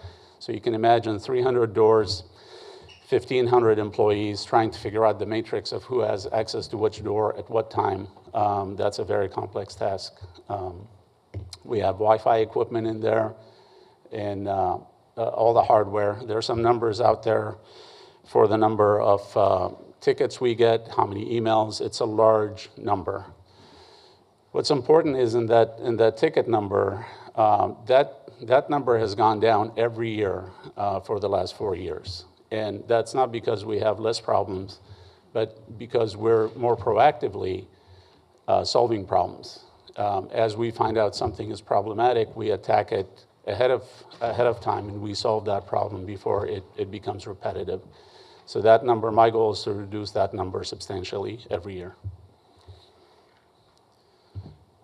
In terms of efficiencies, again, I'm going to say it from heart. The way we look at it is a multi-pronged approach. We have direct savings efficiencies that we're attacking daily. One of the big ones we were able to accomplish is renegotiating our telecom bill.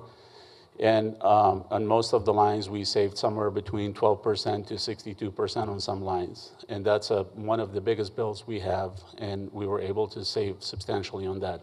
Some of that saving was reflected in the current budget year, and some will be reflected in the next budget year.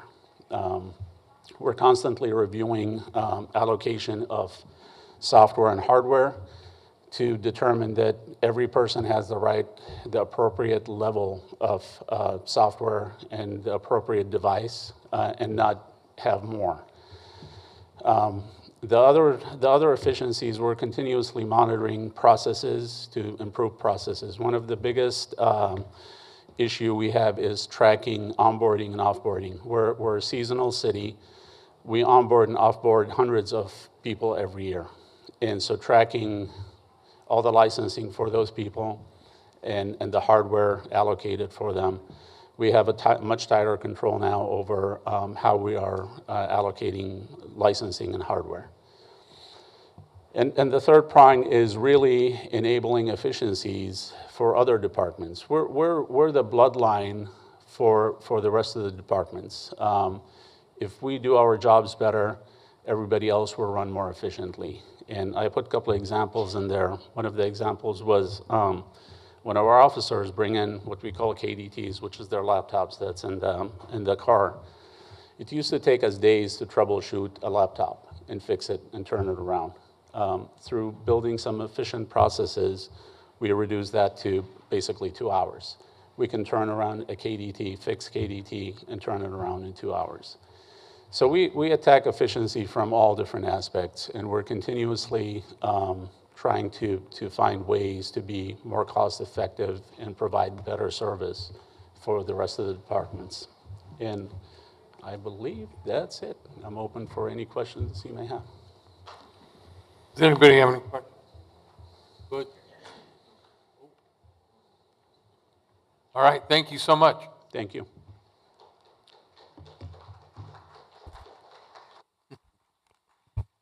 City manager? Yes, Mayor and City Council.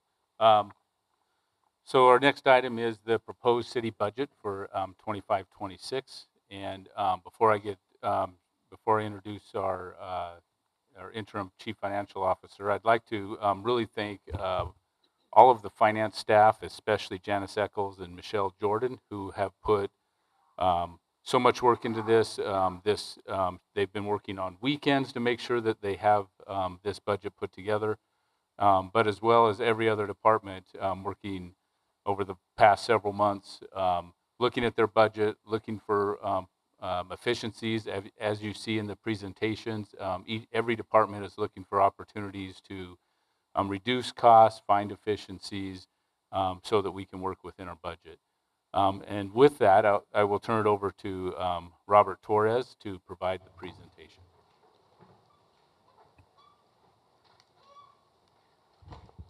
Thank you, Mr. City Manager.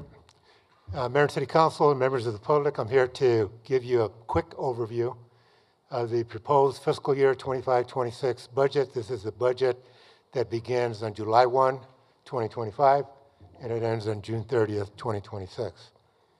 So the first slide I'm going to go over is the table that shows the citywide budget for all departments and all funds. It totals about $554.9 million.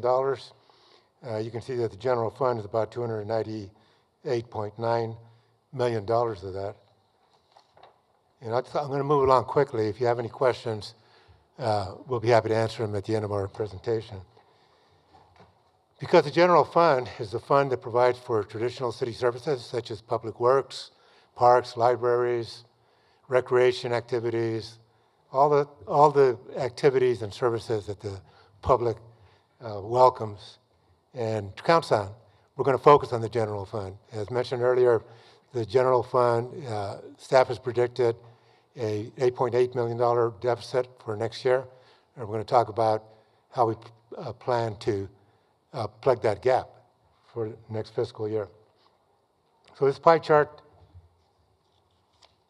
so slide 4, let's go to slide 4. Slide 4, general fund overview of just the numbers. General fund budget totals revenue $300.1 million,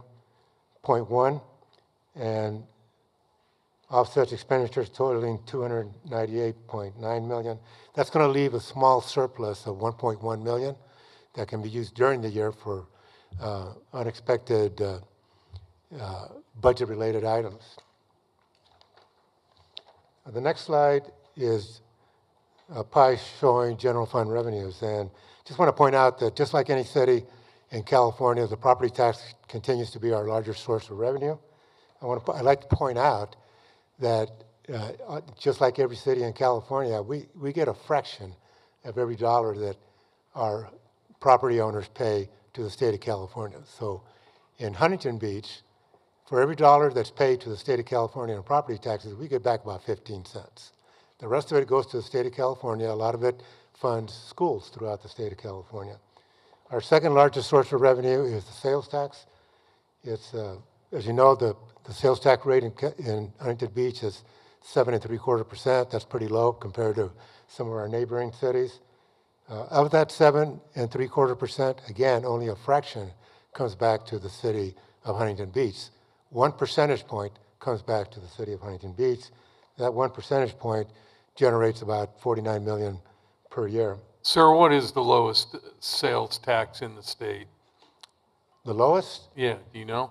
I don't know what the lowest, but I would guess that yours is probably among the lowest. And I live in LA County. Most of them are 10.5, 10.25. Yeah, I believe Long Beach is 10.75, right? Yeah, you're 7.75. Yeah. Yes, sir. So the next slide discusses, gives you a little more detail about the $300 million that we're projecting for next year. And before I forget, I just want to remind everyone that we use the consultants to help us forecast and keep track of our revenues. We use a firm called HDL to track property taxes and sales taxes, and they also give us a forecast. In addition, we use a firm called UFI for the long-term forecast. And then we take a look at those numbers, and we put our own local input. We tweak the numbers in a way that makes sense to us. Again, the property tax is $113 million. That represents almost a $6 million increase from the current fiscal year. Other taxes are seeing a net decrease, primarily due to the sales tax related to automobile dealerships in the city. So there's a lot of factors that are impacting all sales throughout the United States. One that's been around for a while is that the borrowing rate, the rates that consumers can get for loans, has been relatively high for about 12 months now. So economists expect the rates to go down later in the year. That should generate a boost in all sales across the board. For the city, and all cities in California in particular, we're also seeing kind of a phenomenon that's going on right now. Online sales are starting to take off. They're climbing every year, whereas storefront sales are flattening out. So we're in competition with Amazon and all these other online providers. They do collect sales tax. That's a state law that requires all online retailers to collect the local sales tax. However, when a consumer makes a purchase in a store here in Huntington Beach, we get the full 1% back, comes back to the city. When a consumer in Huntington Beach buys an item online, that 1% comes back to the state of California and goes into a statewide pool where it is shared by every city in the state of California. So we're in competition with the online providers. Prop 172 is a half-cent sales tax that's dedicated to public safety. It was enacted by the state legislature back around 93, 94 as part of what was called ERAF back then. They had the triple flip. I remember 2 points of that. It was like a three-legged stool triple flip. And part of that was giving back to cities a half-cent sales tax because the state took away property taxes from all cities in the state of California. Utility users tax continues to increase. It's based on the price of the commodity and consumer usage. Franchises are down a little bit, primarily because of sales by SoCal Gas. And again, it's based on the price of the commodity and the usage by consumers. Revenue from other agencies shows a decrease of about $4.5 million. That's the Cal Optima program. We submit our request for reimbursements to the state of California, and they kind of tell us what they're going to reimburse us. The next slide. General fund expenditures total about $299 million. Operating expenditures comprise about $55 million of that total.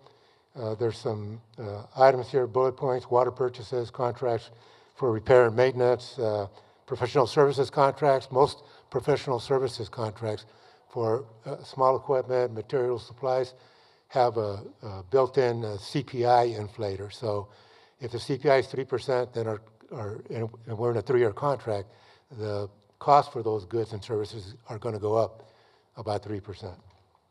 So that's what we're seeing here in our proposed budget. And the next slide, I want to talk a little bit about reductions. The city manager has what's called a managed hiring program. It's basically a hiring freeze. If a department wants to fill a vacant position, they need to go to the city manager, and a committee that's comprised of the chief financial officer and the director of the human resources department. And you can see that there's currently 6 positions that have been eliminated in the proposed budget. They include a deputy city manager, senior deputy city attorney, human resources manager, principal management analyst in the fire department, office assistant 2, office assistant 2 in 2 departments. Been a downgrade of 1 position. That was the public affairs manager has been downgraded to a public information officer. And as a result of the managed hiring process, the city's been able to generate $1 million in savings. The next slide just gives you a list of the positions and the departments that they are budgeted in. There's a little more information on here. So we currently have in our proposed budget, we have just under 1,000 positions, FTEs, full-time equivalents, proposed, and that's down from 1,005, 6 positions down from the current fiscal year. The next slide is a line graph that shows staffing, historical staffing for the city over the years, starting with fiscal year 1920.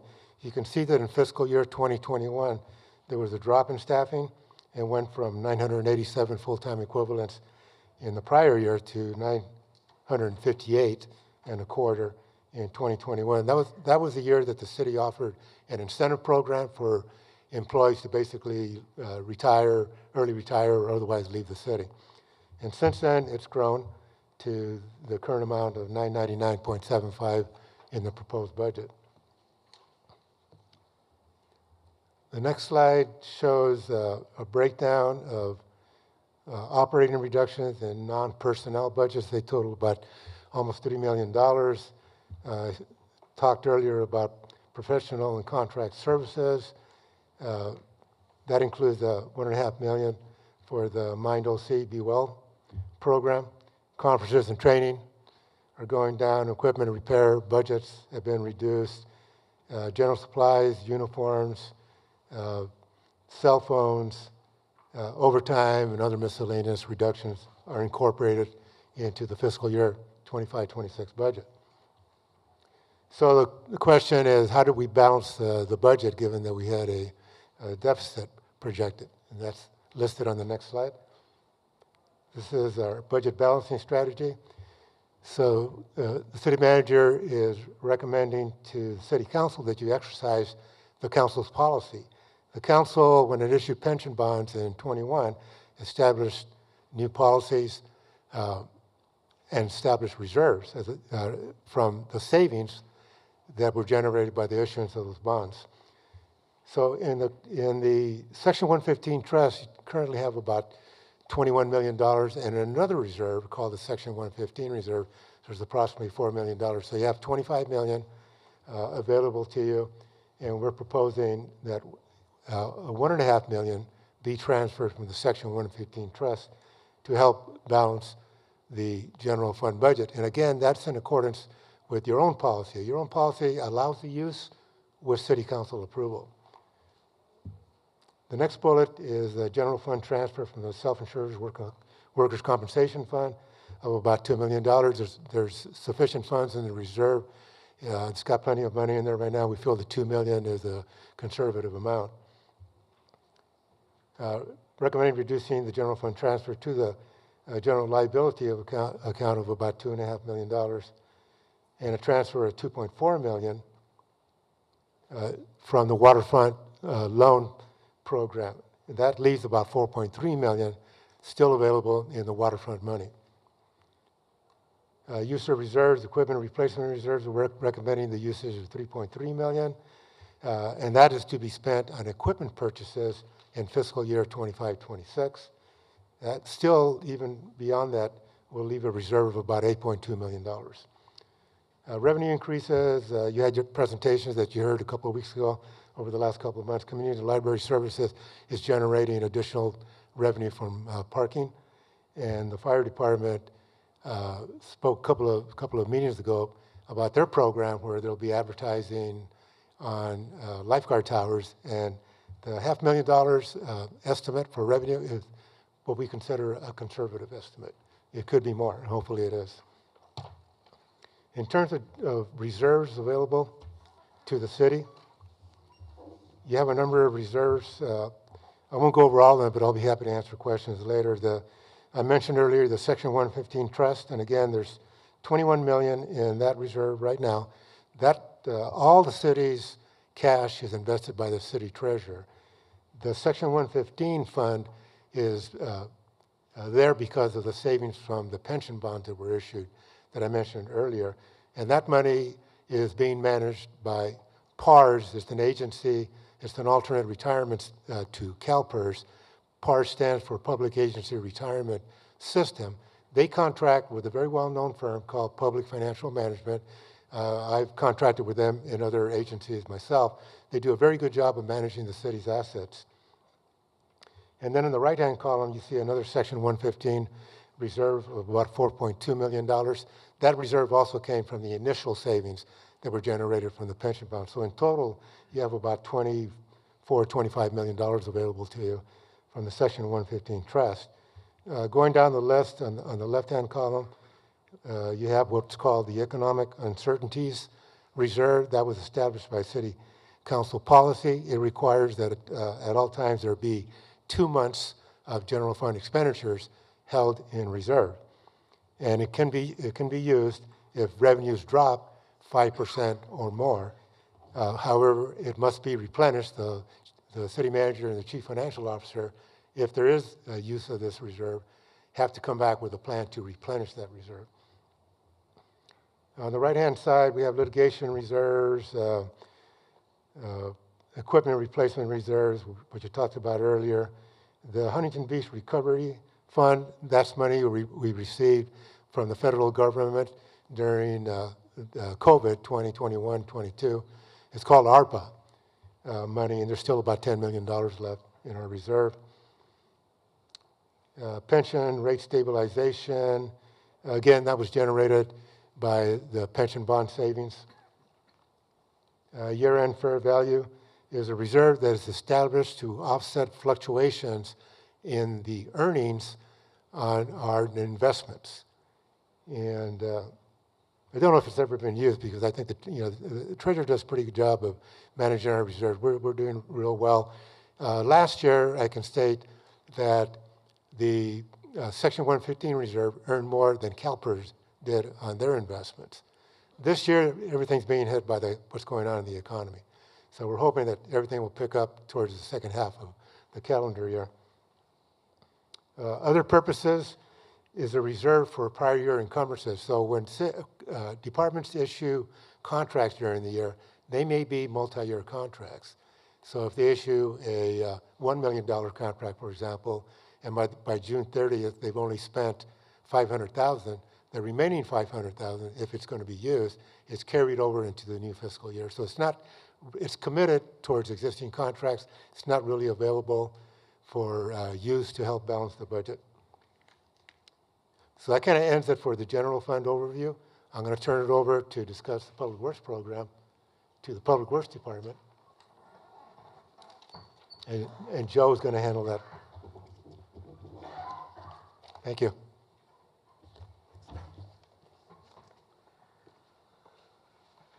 Good evening. I'm going to present to you our 2025-26 Capital Improvement Program, CIP. So our CIP this year is $70.9 million. We have $63.6 million of new projects and $7.3 of continuing. Several funds, general fund, infrastructure fund. We have some enterprise funds, water and sewer, special revenue, Measure M gas tax, Prop 42 RMRA, and some other grants, CDBG, OCTA.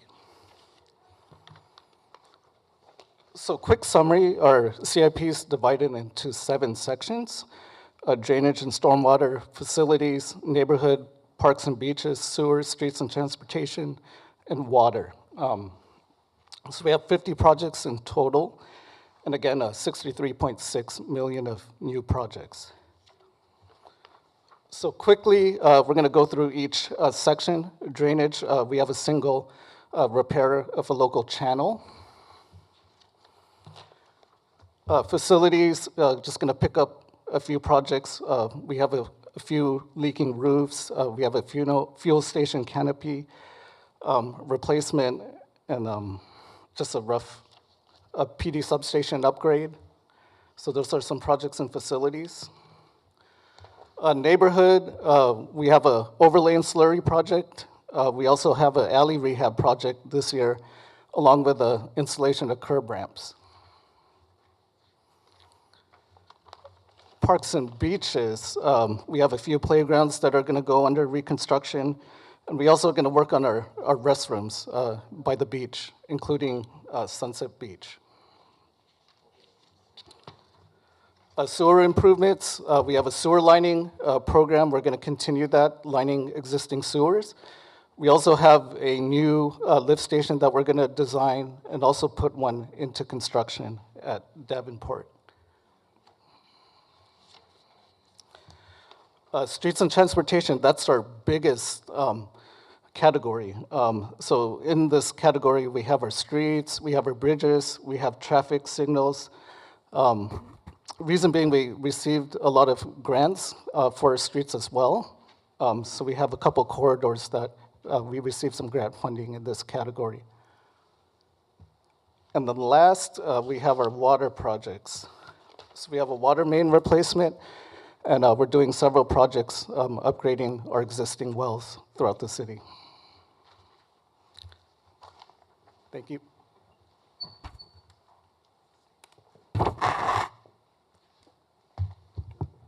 Good evening, Mayor, members of the City Council. My name is Steve Montano. I'm a special advisor with the consulting firm Baker Tilly. I've been assisting your fine budget team getting the budget across the finish line. And tonight I'll be giving you a sort of a pension overview, a bit of a pension primer, and I'll then turn to your long-range forecasts, and then I'll turn it over to Travis at the end. He can talk about where we go from here. Next slide, please.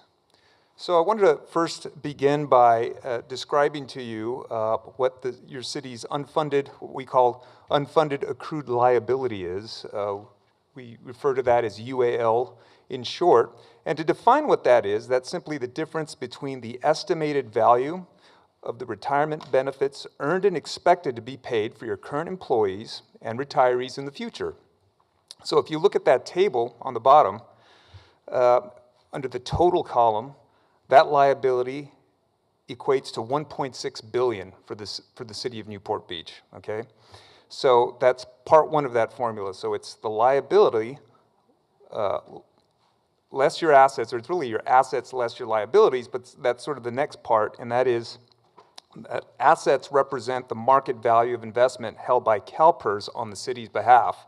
That amount equates to $1.4 billion. You see that just below your liability, leaving the city with a unfunded accrued liability of $224 million as of the latest valuation date. That's a report that CalPERS puts out every year, leaving you with a funded ratio of 86.3%. Now, general best practice standard is to have your pensions liability funded at 90%. That's something that many cities strive for. Most cities are probably not there. Most cities are probably hovering about where you are. So you're doing okay, but that is something to be striving for, 90%. Another couple comments on this slide is that this annual report that comes out is, there's a 2-year lag because it takes CalPERS about 2 years to do the actuarial analysis. So by the time you get sort of the bill on what's due, it's already 2 years stale, and that's going to be important in subsequent slides. I'll bring that back up. Next slide, please. So some people believe that the taxpayers fund the total cost of pensions, but this isn't true. What we have up here is a sort of a graphic. This is what's called the CalPERS pension buck, and this is based on a 20-year average ending June 30th of 2024 that says that for every dollar CalPERS pays in pensions, on average, 55% come from investment earnings. So that's the lion's share of where pension assets come from. 34 cents on average comes from employer contributions, and 11 cents comes from employee contributions. Next slide, please. So what drives CalPERS costs? Well, first is the change in mortality assumptions. So as you know, we are all living longer. So the longer people live, the more expensive it is to fund pensions, right? Increases in the number of employees will also increase the number of personable salaries and wages that an agency has. So to the extent that an agency increases employees, there's going to be more pension costs in the future. Then there's this thing called the PERS amortization policy. As I progress through the presentation, I'm going to make reference to, say, like your mortgage or your auto loan. So it's the same with pensions. It's just the way in which they amortize the future cost of your unfunded liability. And then there's the changes in CalPERS assumed investments earning, probably back in 2004. Back then, it was 7.75, and due to economic factors, it's now down to 6.8. That means, and if you remember the pension buck, if they're not earning enough, that means employers and or employees need to contribute more, and that is certainly what's been happening over the past 10 years. And then finally, any action the city takes to pay down the UAL will result in savings, and I'm going to talk about a few options that the city has at its disposal to do just that. Next slide, please. So this next slide represents the city's historic CalPERS pension cost as reported by that CalPERS valuation report that I was talking about earlier. It comes out every year, and this goes back as far as fiscal year 2017-18. So the blue bar represents normal cost, and that is the value of benefits allocated to the upcoming year for active employees. So it's kind of like your current bill. The red represents the UAL, right? So those are for your past employees, and this is what actuaries do. They project the census, the cost of the census of your current employees, and they project it forward, right? So it's for past employees and for your current employees. And the green line here represents the investment returns over time. So notably, back in fiscal year 2021, there was a 21.3, it was a banner year, 21.3% returns. But then the following year, there's a minus 6.1, and then the year after that, only 5.8. I say only because it is below what their target rate was of 6.8, right? So anytime CalPERS does not hit that investment target, that means higher cost for agencies. They need to make up the difference, right? And it forms essentially a new mortgage is created every year that the city, or not the city, but CalPERS does not hit its target rate. And that's what the amortization, it's a 20-year amortization policy. That, in fact, about 12 years ago, it used to be 30 years, right? So it stretched, it made payments lower, but it stretched the actual cost because of interest that cities had to pay. But they had to start reining that in, and now it's only 20 years amortization. Next slide. Next slide, please.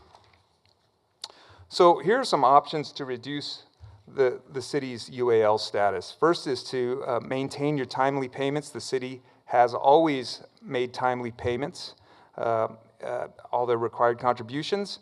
Another thing they can do, what the city is currently doing, is prepay your annual contributions. That is to make your full payment in July, rather than, as most cities do, they do it with each payroll. They contribute some incremental amount each payroll, but your city doesn't do that. They save 3% on their annual cost by paying it in full in July. That annual payment is done in full.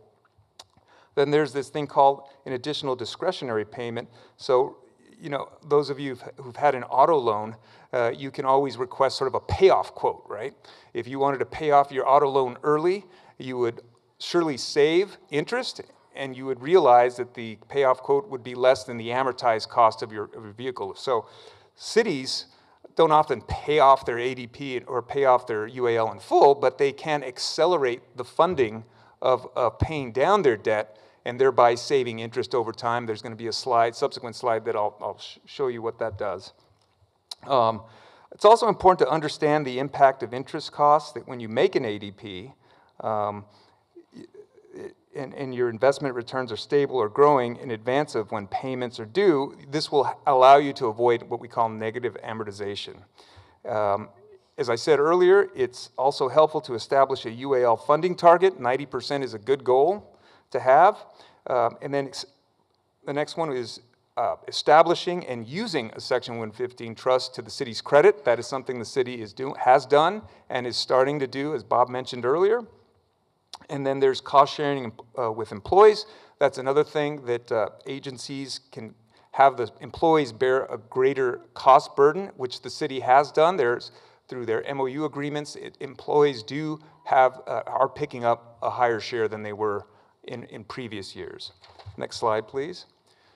So this next slide demonstrates the estimated savings of 3 different UAL payment schedules. The current schedule is purple, and if you just focus on the little table there, this is where your current trajectory, and this is taken directly from your annual valuation report.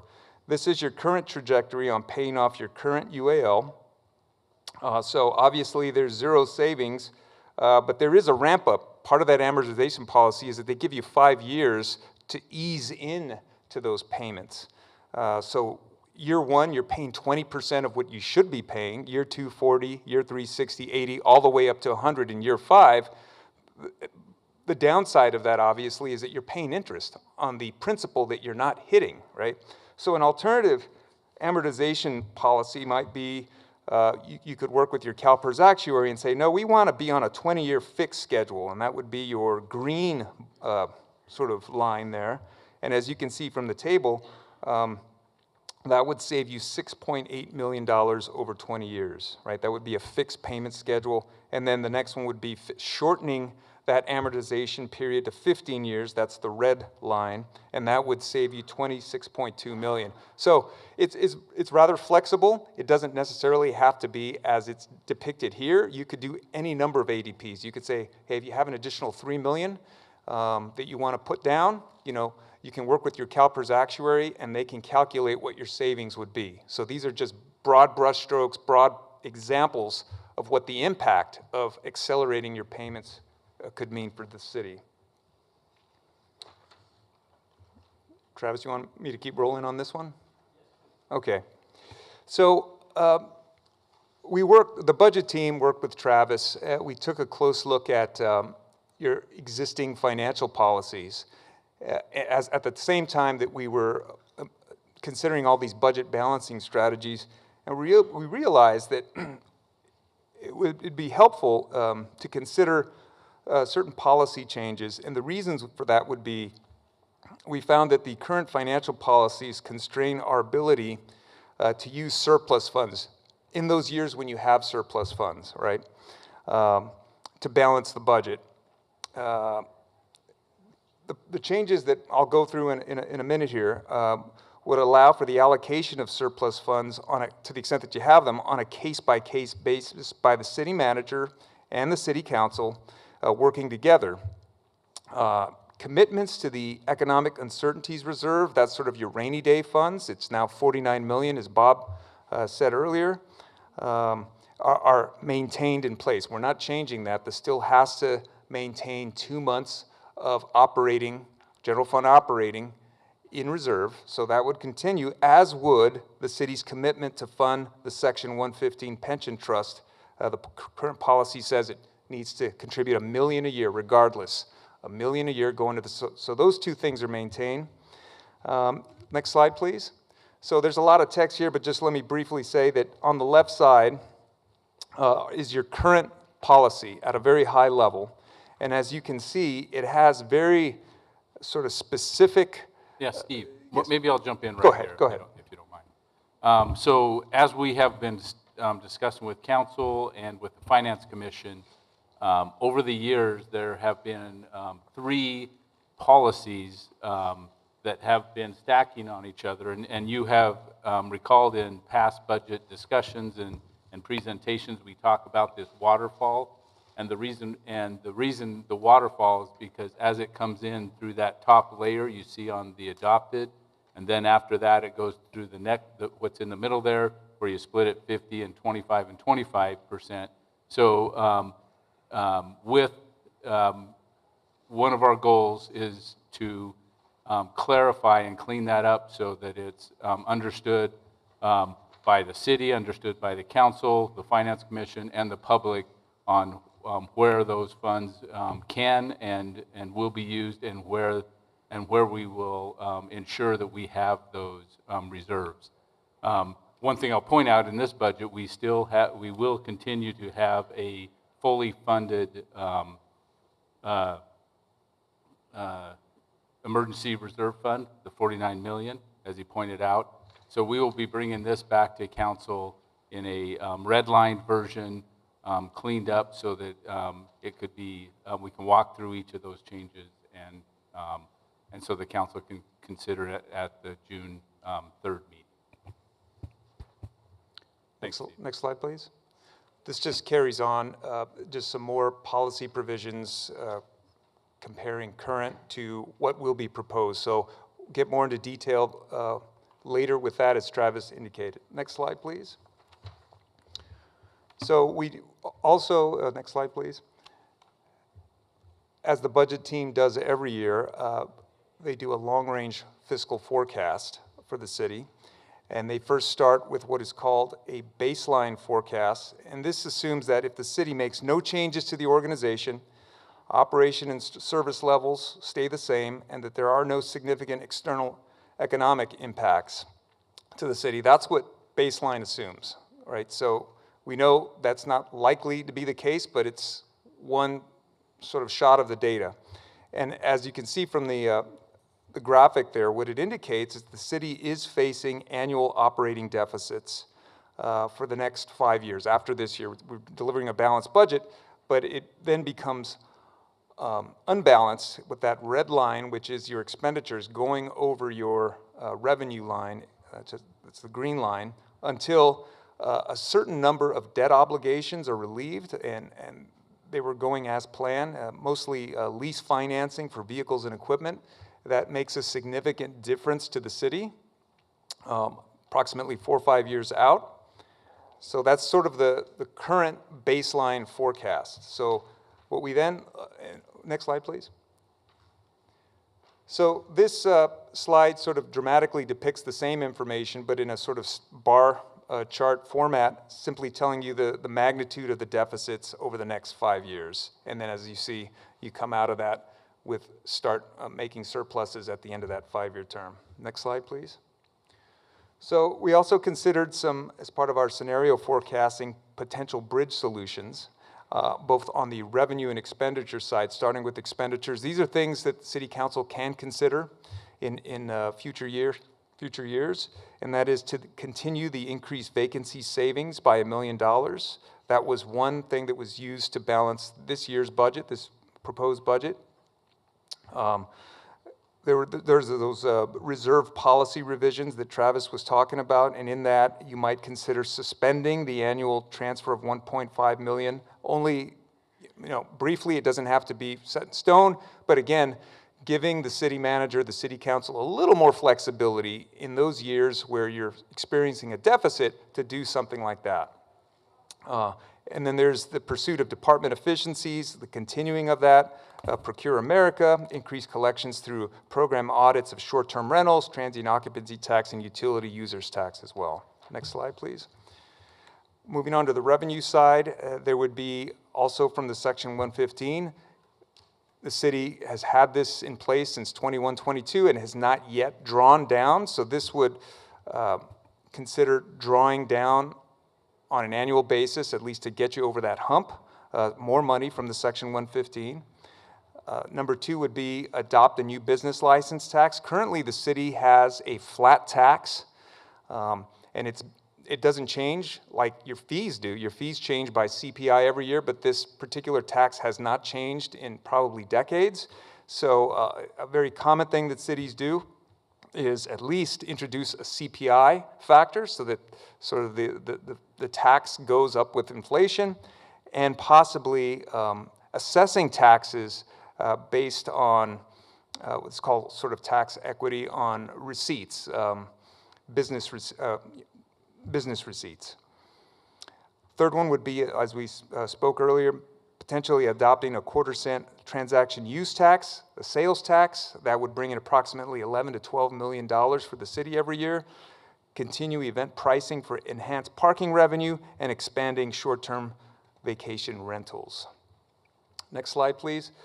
There's a lot on this slide. I just want to simply say that in my line of work, consulting with all kinds of cities, this is sort of the playbook that cities consider for aligning their budget, aligning their revenues and expenditures, and bringing fiscal sustainability to communities. A lot of these things the city's already done or is in the process of doing. If you look at this list, some things might look familiar, but this is just sort of a reference on things that the city can consider going forward to get you over those years where there are deficits planned, projected. Next slide, please. So I think I'll turn it over to Travis and let him close this one out. He's going to talk about sort of where we go from here over the next 12 to 24 months. Thank you, Steve. So tonight there is a proposed budget that is a balanced budget that is presented to City Council. This is a study session to provide the information and to get the information out to the public. This presentation, as well as the proposed budget, will be published tomorrow, so the public can receive that, and it will also be published for a public hearing for the June 6th or June 3rd City Council meeting. The city must adopt a balanced budget by the end of June, according to our charter.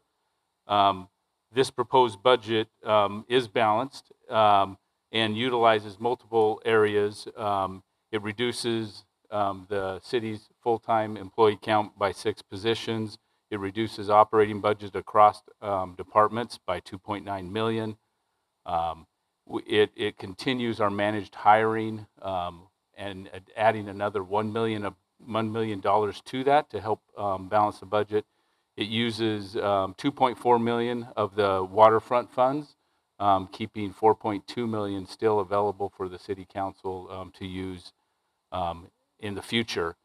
And then, as Steve was talking about, we have been using that UFL program so that we can look forward long term. So after we get through this budget approval this year, we will continue it. And the last few slides that he was sharing, or opportunities that we'll continue to look for, to ensure the city is receiving all of the revenue, utilizing all of its leases, and collecting all the fees of their leases, and then continuing to look for department efficiencies, department savings over the next year to bridge that. We have that shortfall over the next 3 to 5 years. And so with that, we're available for any discussion the council would like to have. Gracie. I just have a quick question for Mr. Torres.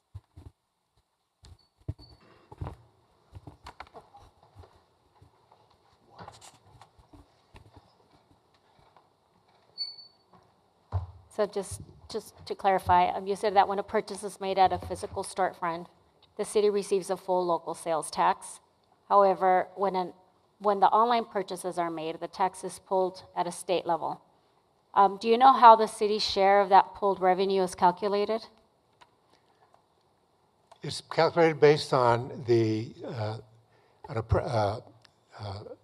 proportionally based on the level of sales tax you normally generate within the city. And one of the things that's affecting this are these, you know, when Amazon builds these big warehouse units, I forgot what they call them, but they just built one over here in Irvine. So now Irvine's kind of tapping into our sales tax because of that. Now they're not doing that for that reason, but that's just the way it works. So this is probably going to be an ongoing issue from now on. I know It's going to be an ongoing issue. You know, it's been talked about since the advent of the internet. So you know, we all belong to various organizations. I belong to the California Society of Municipal Finance Officers, CSMFO, and we've been fighting this for 20 years. It took about 15 years to get the state to agree to start taxing online sales from out of state. Now, it's going into the pool, and we're just getting a fraction of it, unfortunately. But it's a step in the right direction. Okay, thank you. I do have an answer to, I think it was Councilmember Kennedy. The lowest tax rate for any city in California is 7.25%, 7.25. It's a couple of smaller cities that don't have a local sales tax. So 7.25 is a state sales tax rate, and it's charged in every city in California. Just So those online calculations, like take Long Beach, who has a very high sales tax. If proportionately we buy the same, do they get a higher share because their sales tax? you get a higher share of the pool. They do, because their sales tax higher. Because of sales tax. But, you know, Long Beach is not a high sales tax city. They would like to be. But, you know, I worked there, right? And they were an industrial city when I started working for them. So it's hard for them to compete with Orange County, really. That's where the sales activity takes place. All right. Don? Yes, sir. So when we talked about that one sales tax dynamic, it almost seemed like cities like us are almost subsidizing some of the lower paying, the lower sales tax cities, because the way the state allocates it, we're almost getting penalized in some of the cities that pay less, maybe by tax rate or by total revenue, actually are receiving more. Wasn't that kind of how you were explaining it to us? Well, that's correct, because every city shares in the statewide pool. So there's a statewide pool, and every county has its own pool. So every city shares in the statewide pool and that has sales activity, shares in the statewide pool, and they also share in their county pool. And those pools only generate to individual cities a fraction of what they normally get. But it's really the high sales tax cities, the generators, that are funding those pools, and the smaller cities are getting an allocation out of that. Yeah, that's what I thought. So we're kind of, in essence, getting penalized. I would imagine we're probably on the higher side on the producers of the sales tax. Yeah, but in my opinion, the state could have enacted a law that would have protected the local sales tax, because the current sales tax law is based on situs, where the sales took place. So it's easy for them to track in today's electronic world where the sale was generated. So if a homeowner or anyone in the city of Huntington Beach goes online and buys something, the state is able to track that sale back to the city. But for expediency purposes, it was easier for them to just say, well, we don't want to do that. We'll just dump it into the pool, and then every city gets a share of it. It's almost a redistribution of some of the wealth. What's the CalPERS annual target number? The CalPERS target number for investment earning is 6.8% right now. And has it been 6.8 historically, statically for the last 5 years, 10 years? Does it change, up, down? It's gone down, actually. A few years ago, it was about 7%. Their historical earnings rate is about 8.5%. But they've had bad years, that Steve mentioned here earlier. A couple of years ago, they earned 21%. And then they lost 6%, I think, in the following year. So it kind of goes up and down. But over time, they've generated about 8% interest. And when you have an unfunded liability, they consider that a debt. And they're the lender. They carry that debt on their books, and they charge cities whatever their discount rate is, which happens to be their earnings rate at the same time. So you get the benefit of your money that's in your account, city account, earning that 6.8%. But for the unfunded liability, they consider that a debt. They charge 6.8% against that at the same time. Okay. And if we were funded at 90%, I think the slide were 86.5%. If we were funded at the watermark of 90%, other than hitting a target that's best practice, is there any financial benefit to being at the 90%? We'd have to go to CalPERS and lobby for them to not go after the final 10%. So the 90%, the theory is cities fund up to 90%, CalPERS covers the other 10% with their earnings. And historically, they've come pretty close to that. But PERS' goal now, CalPERS, is to have everyone funded, every city funded at 100%.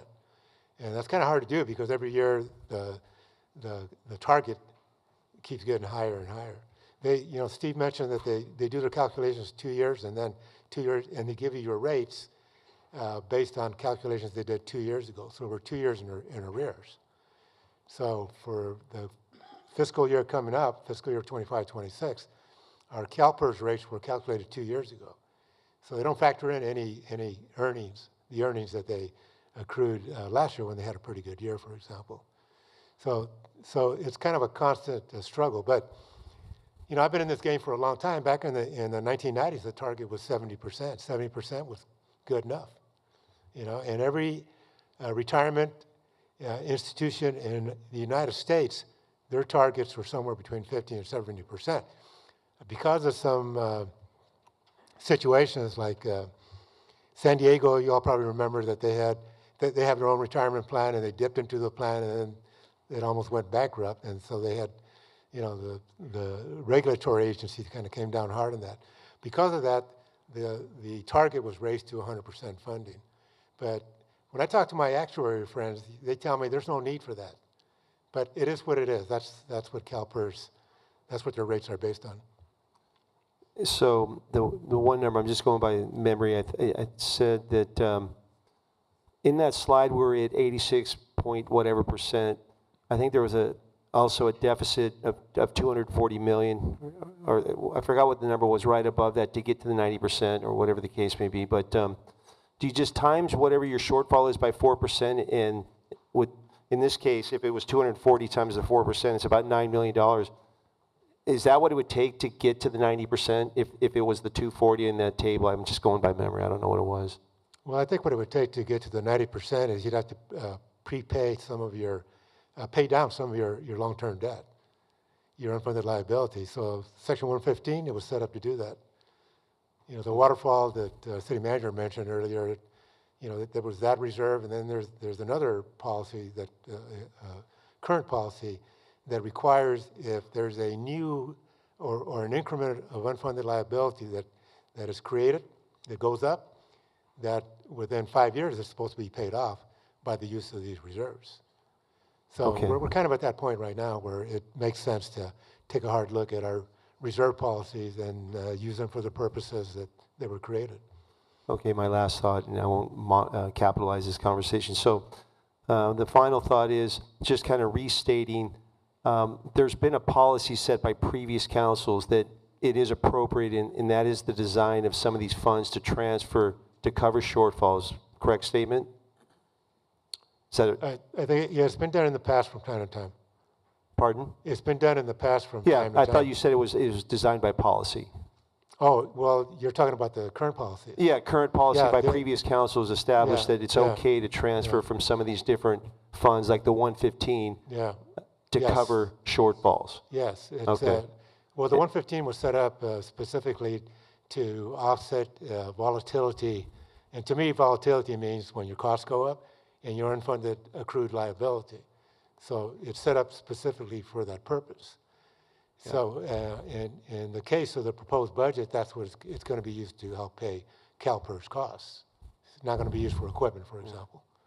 And my final thought is, that, I have a lot of respect for Michael Gates. He takes a lot of arrows, but he did get that waterfront money back for us. What, it was $30 million?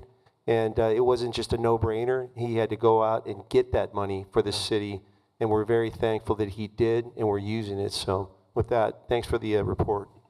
Thank you. Butch. Hi, Bob. I was looking at the sales tax, the revenues we get from sales taxes, and I noticed that we get about 3.1 million from Prop 172, which was a half-cent sales tax, that the state of California collects and then gives it back out to the counties. How do we receive our Prop 172 money? Does it come from the county? Does County of Orange give us the money? Well, I was trying to recall. I think that's what it does. It comes through, well, we either get it directly from the state of California or it goes to the county and then they give it to us, to every city. Okay, I was just surprised it was so little. It was only, and it was only $3.1 million. Yeah, it's dedicated to public safety. So I retired 3 years ago, so I'm kind of back now, right? But when it was initially created, every year the council, as part of its budget process, had to adopt a resolution saying that they were going to use the money only for public safety, and the money was to be used to increase the public safety budget, not to supplant it. And it's it's been around now for almost 25 years. So. Right. It's probably being used on the bullet train. So I was just surprised that we only get $3.1 million because a half a cent sales tax in California is a lot of money. So, and we end up getting $3.1 million, and we're the 14th biggest city in the state. Yeah. I think we're getting short change there. But don't forget, they took a bunch of property taxes away from cities back in the 90s. That drove cities to create taxes, like the utility users tax, and implement new taxes. And then they took away our ability to increase those taxes at the same time a few years later, which is probably a smart move. But anyway, it's just made it over the years become more and more difficult to balance city budgets. Luckily, the state, I guess this year has a $9 billion or something like that deficit projected. So there's some laws that have been passed to protect cities from the state dipping into city money. So we'll see what happens in the coming year. Anybody else? Just a quick one, really quickly. I noticed that there was a $1.2 million decrease in projected sales tax, obviously general economic issues as well as the online element that you mentioned, but would you suggest that that is conservative? If economists are suggesting rates are going to come down, could we actually see that decrease go away? Or do you think are you pretty confident in that number? Is there an event in which that actually goes up and then we have more of a surplus? Well, yes, and it's not just happening here in Huntington Beach, it's happening across the nation. So some auto dealers were not ready for the volatility in the market. They have to adjust their prices, basically, and offer incentives. Their competitors are offering better incentives. So dealerships in Huntington Beach, I can't get into specifics because of state law, but dealerships in Huntington Beach, they're going to have to play a little bit of catch up with their competitors. But economists are saying that they think they're expecting that short-term interest rates, which impact automobile loans and other short-term loans, are going to go down by the end of the year. The Federal Reserve was expected to decrease rates this last time around, but they decided to wait. But they've already promised they're going to have 3 rate reductions by the end of December. So that decrease that's conservative. So in theory, the rates go down. We see an increase in the sales tax revenue. And the fact of the matter is, all this talk about tariffs and all that has created volatility in the market. When things settle down, I think consumers will start buying. Consumers are a little worried right now, and when recessions happen, when consumers get worried and they start saving. Yes. So we always encourage people to save, but that causes, if too many people save, that creates a recession. So consumers are holding on to their money right now, but there's pent-up demand. They want to go out and buy.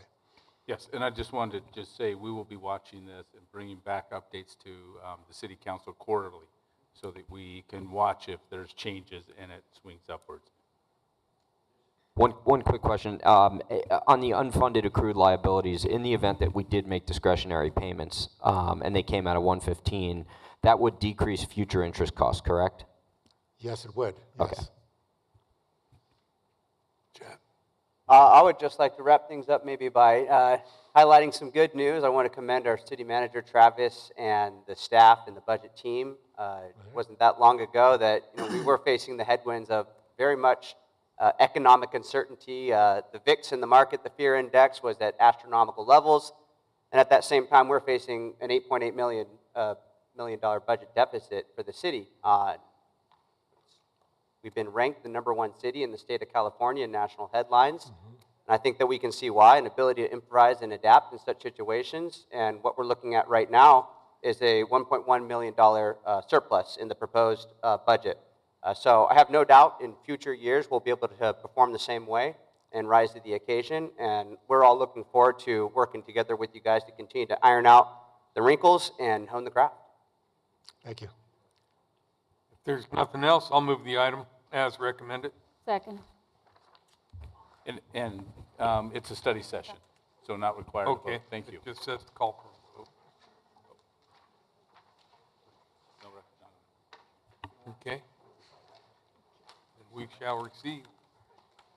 Thank And you. we'll move on to the treasurer's report. This is really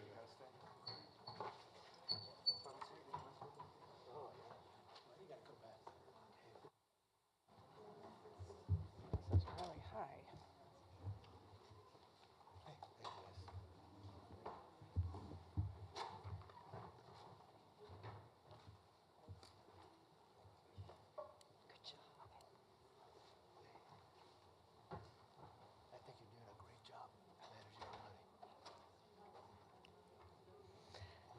Thank you for the opportunity to present the City Treasurer's quarterly investment report, and this report will be for the quarter ending 3/31/25.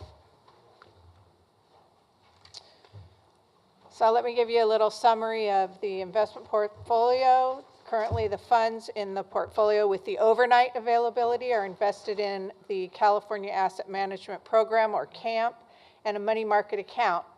Both CAMP and the money market fund are rated AAA. CAMP has a current 7-day return of 4.42% with the money market March average monthly yield of 4.21%.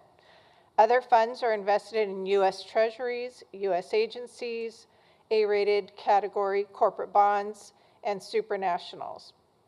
Only the investment types allowed under California Government Code Section 53601 and the city's investment policy statement are utilized. As of March 31, the book value of the portfolio was $417.1 million, with a market value of $415.6 million. As of March 31st, the portfolio was invested 36% in U.S. agencies, 21% in U.S. Treasuries, excuse me, about 18% in corporate bonds, 13% in supranationals, with the remaining 12% in CAMP money markets and cash.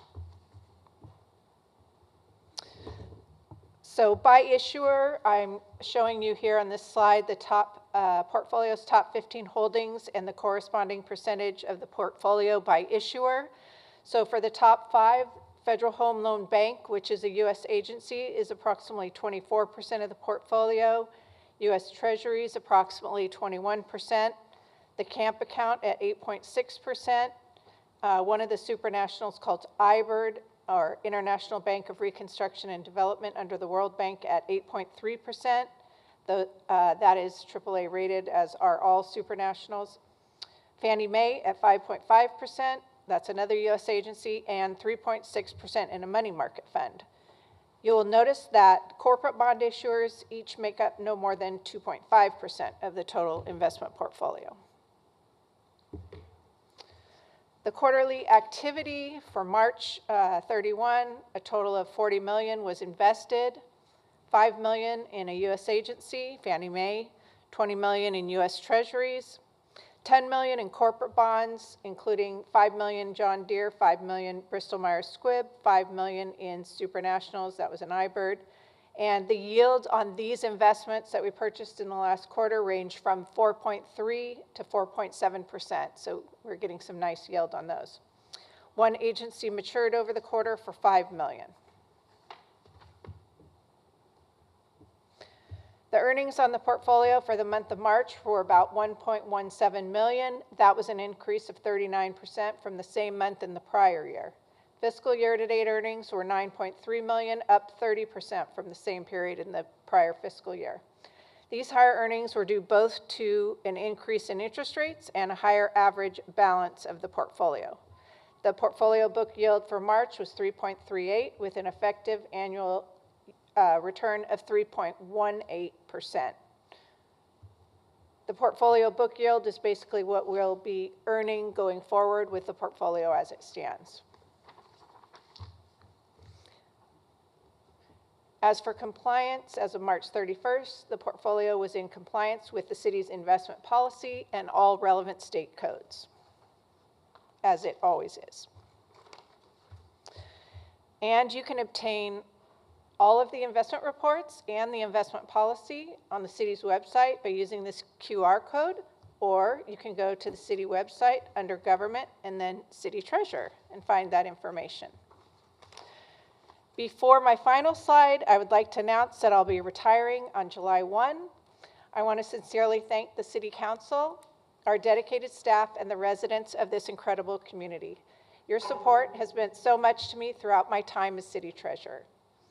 This decision comes due to family circumstances that require more of my time and attention. While it's not easy to step away, I do so with deep appreciation for the opportunity to have served and with pride in what we've accomplished together. It's been an honor and a privilege to work alongside such dedicated people, and a special shout out to my department. I thank you all for your trust, collaboration, and support. We're gonna see you come back in front of us before you're gone, or is this it? I think this might be my last quarterly presentation. But I thank you for the opportunity to serve the city and present this quarterly report, and I'm available for any questions. You will be missed, Elisa. It's nice to have met you. So the camp fund, it's a compliant fund. Did you say that's a really liquid fund? It's short hold? Overnight fund. So, and right now the yield's north of 4%, right? Did you say 4.3%? 4.43. So, Robert, rather than when we pay a full year's PERS or pension to save 3%, why wouldn't we just make monthly payments and take the balance of those funds and put them in this camp? Maybe it's not as predictable as always 4+%, but I mean, we'd be earning a yield of over, about 1.3%, roughly based on current performance. Why don't we do that? We can take a look at that and evaluate that. Is the 4.3%, is that an anomaly, or is it fairly predictable? Going rates. So if going short-term rates, because the portfolio has a maximum maturity of 60 days. So if short-term rates go low again, like there's been in the past where short-term rates were at like 0.5% or even lower, 0.3%. But you could pull the funds out immediately, right? You can take them out anytime, overnight liquidity. But right now, because short-term rates are actually higher than longer-term rates, and they have been for like the last couple of years, you're getting a good yield on that. Yeah, and we should keep an eye on that, because it seems like with the ability to pull the funds immediately, you got 3% savings on the pension and a predictable and liquid fund that's been yielding higher than that. Something to think about. But in answer to your question, we can earn 4.5% if we put money invested with the treasurer, and she's doing a good job. But the way that CalPERS works is when because it's a debt, but just like when you pay off your car loan, you still got a car there, right? So when you pay off a loan with CalPERS, that money, $240 million, is deposited in the city's account, and it starts earning. So you get a twofold positive impact. One is instead of paying CalPERS 7%, now you're paying bondholders 3.5%, 4%. I think the average coupon on the pension bonds was 3.5%. So you're saving about 4% on the one hand, but the money that the $240 million went into the city's account at CalPERS, and it's earning 7%. So you really gain 11% when you do a pension bond.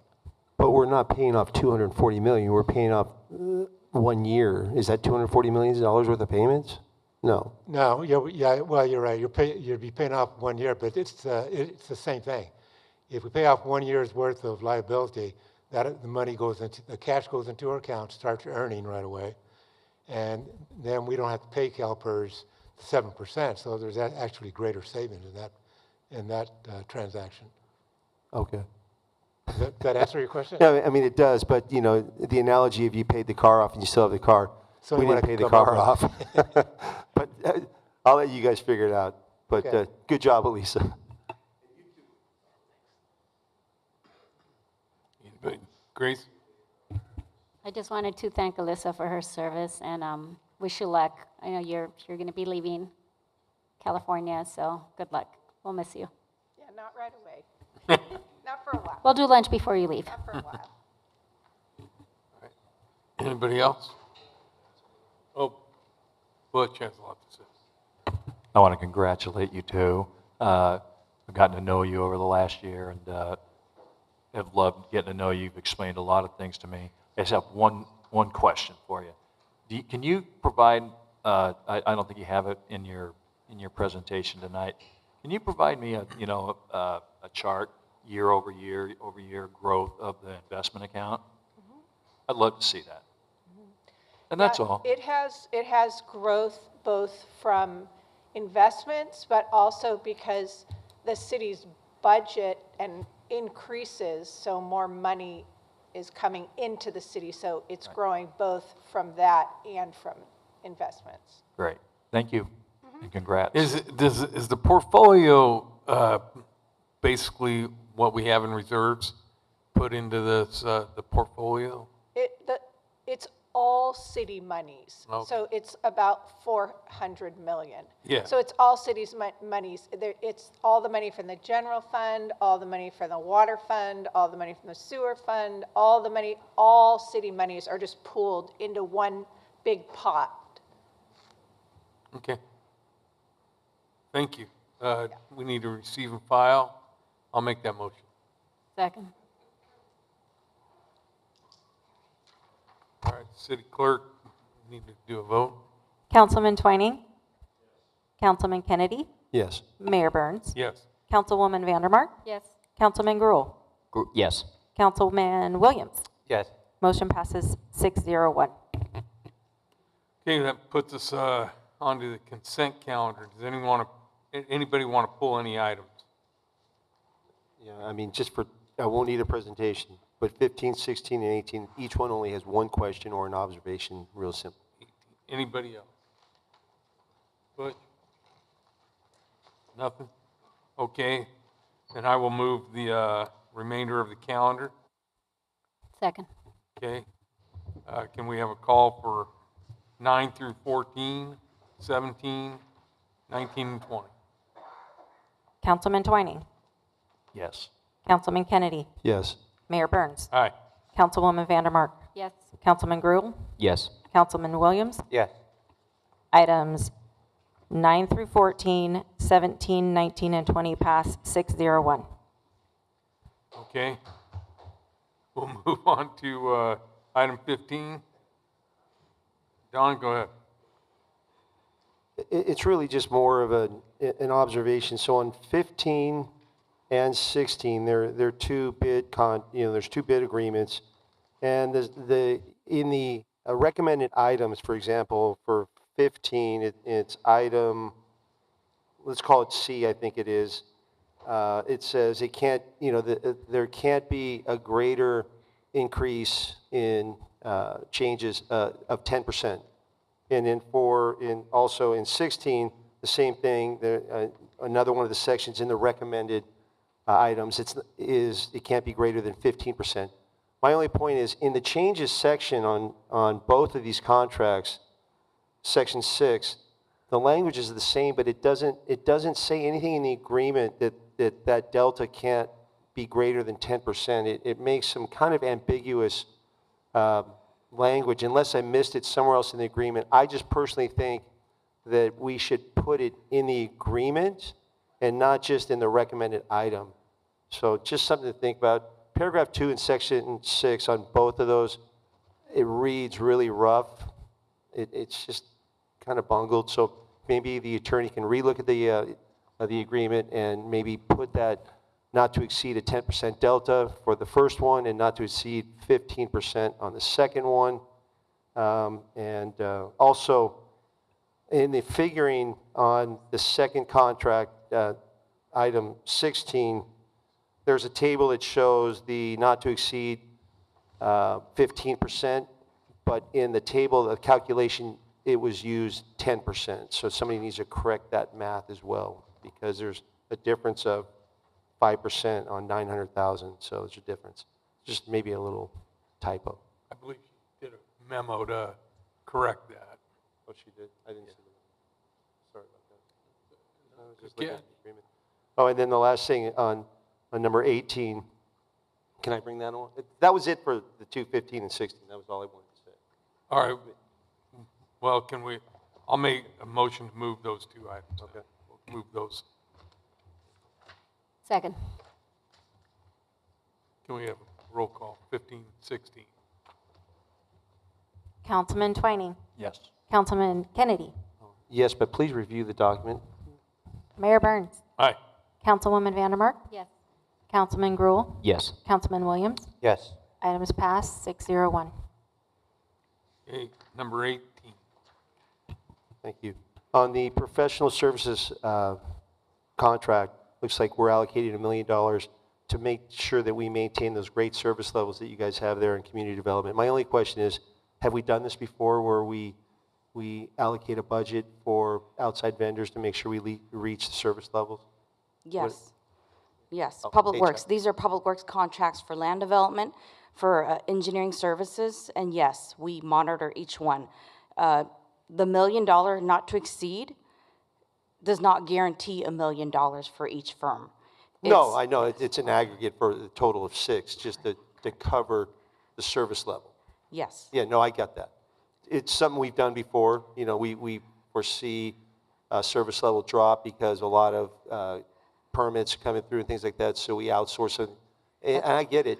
And so if it's something that happens quite often, has anybody, I would imagine we're doing it because it's better than having additional headcount. Correct. With pension It's a liability. cost, yes. We don't Okay. have staff to do this, so we sub out to consultants for the extra work.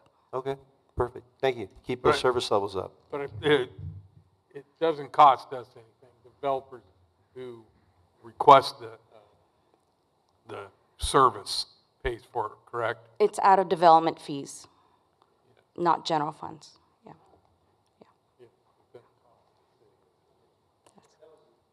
Thank you. Said, let's go ahead and move that item 18. I'll second. Roll call, please. Councilman Twining. Yes. Councilman Kennedy. Yes. Mayor Burns. Aye. Councilwoman Vandermark. Yes. Councilman Gruhl. Yes. Councilman Williams. Yes. Motion passes, 601. Okay. We'll roll into administrative items. City Manager. Yes, thank you. Our Human Resources Director, Marissa Sir, will provide the staff report for these next 3 items.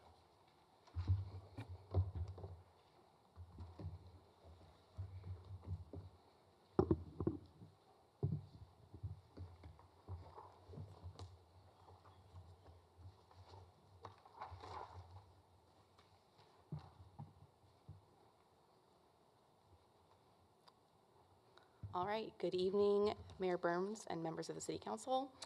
The first of the 3 administrative items before you this evening is an introduction of the Memorandum of Understanding with the Management Employees Organization, or MEO, as you'll hear me refer to it. As a matter of background, the MEO group represents approximately 130 full-time exempt employees across all city departments. The MOU with MEO expired on December 31st, 2024, and the negotiations process actually began in August. My slide says September, but it began in August at the end of the month of 2024 regarding the terms and conditions of a successor MOU.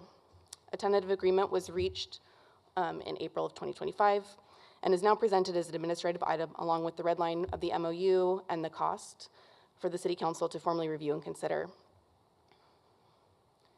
The proposed terms of the Memorandum of Understanding would include a 3-year term beginning January 1, 2025, expiring December 31st, 2027. It would include a 3-year base salary adjustment per year, 3% base salary adjustment beginning January 1 of each year. It would also include the elimination of the performance bonus that is current in the recently expired MOU in exchange for adding a top step to the top of the salary range for each classification, and a one-time payment of $1,000 for each unit member who would be currently employed on the date the council approves this MOU, if approved. Additionally, there would be a uniform provided for all police personnel. The current MOU does allow for uniforms for specific classifications. This language is really intended to reflect what is currently in practice of other employees in the police department represented by MEO who are outfitted with uniforms as well. It increases the city's contribution to the employees' health insurance premiums. Specifically, beginning January 1 of this year, be $75 per month. January 1 of 2026, $65 per month. January 1, 2027, $55 per month. And it also increases the vehicle allowance for qualifying employees by $40 per month. I'm sorry. It also allows for 2 additional days of bereavement leave. The current MOU allows for 3 days per qualifying loss. This would be a total of 5 days. And there's also a provision for incorporation of Personnel Rules 19 and 20. These are the grievance procedures. They're part of the citywide rules. This is just allowing for modifications that are in place already to be incorporated into the MOU. And then along with these changes, there are other non-substantive edits to the MOU, including some things like updating Human Resources Division to Human Resources Department, and then changing classification titles. The class and comp study was implemented after the recently expired MOU was implemented, and so it's just kind of making some of those changes as well. The projected total cost of this agreement is roughly $2.4 million, which is inclusive of $108,000 in one-time money. And a detailed fiscal analysis is included with the request for council action as well. And then the recommended action for tonight is just to receive and consider the proposed tentative agreement and memorandum of understanding with MEO pursuant to City Ordinance number 4154. Following council review of the tentative agreement and proposed MOU, a final version of the successor MOU will be presented at the June 3rd council meeting for council consideration and potential adoption. And with that, if you have any questions.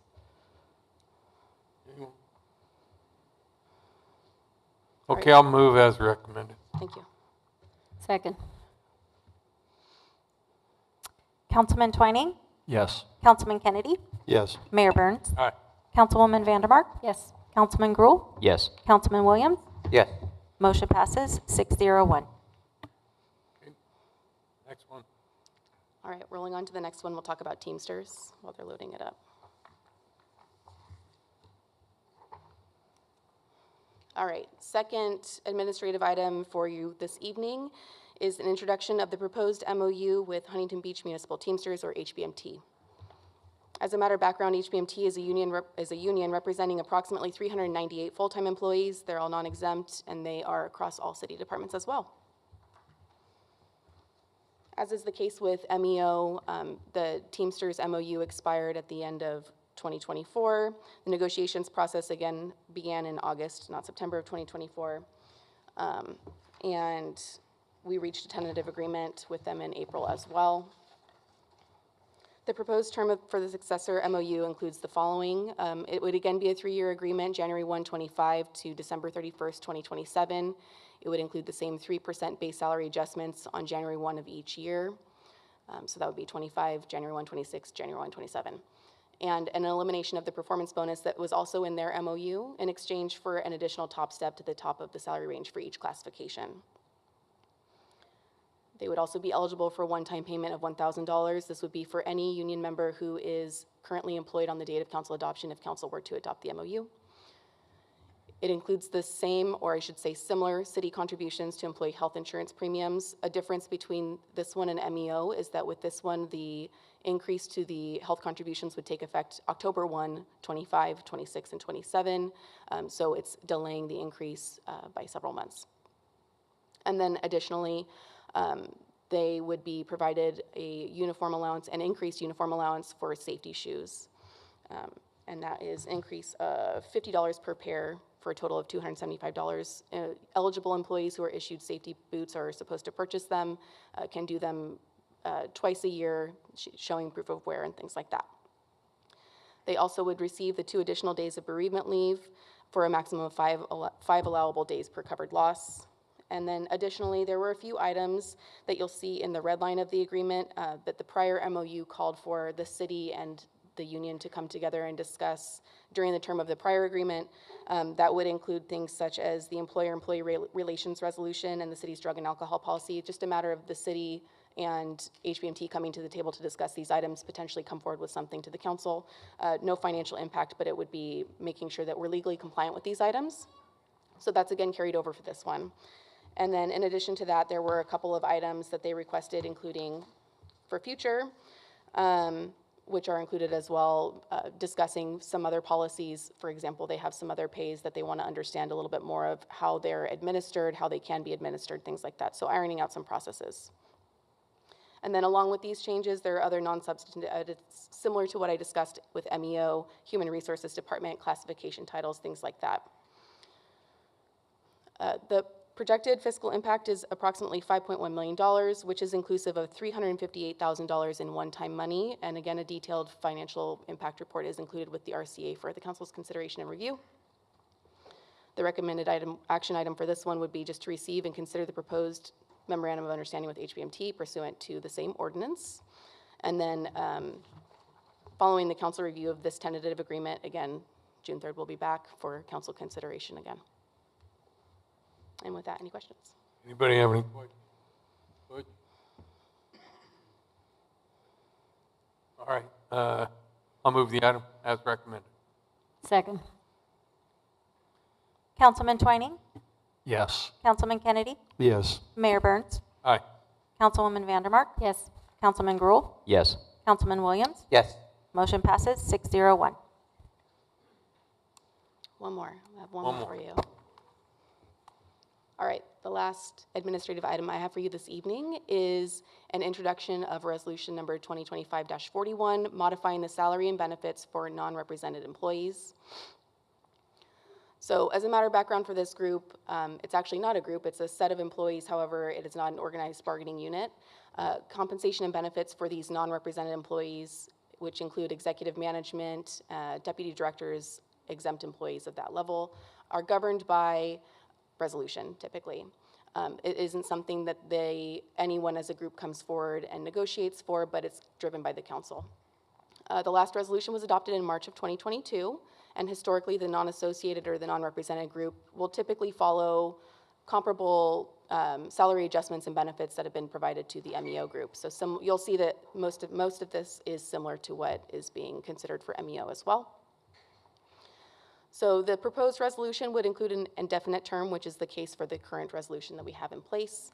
It would allow for 3% base salary adjustments in 25, 26, and 27. Of note for this one, the 2025 would be effective following council adoption. It would not be retro back to January 1. It would also allow for the elimination of the existing performance bonus that is in the current resolution in exchange for an added top step for the positions that do have steps. Of note for this as well, this excludes certain positions. The elected officials are not included in any of the salary adjustments.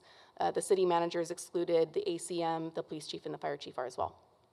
I think I covered all of them. All right, this one would also propose to increase the city contributions to employee health insurance premiums and to the vehicle allowance. The health insurance premiums would be similar to or the same as the premiums increases that are given to MEO.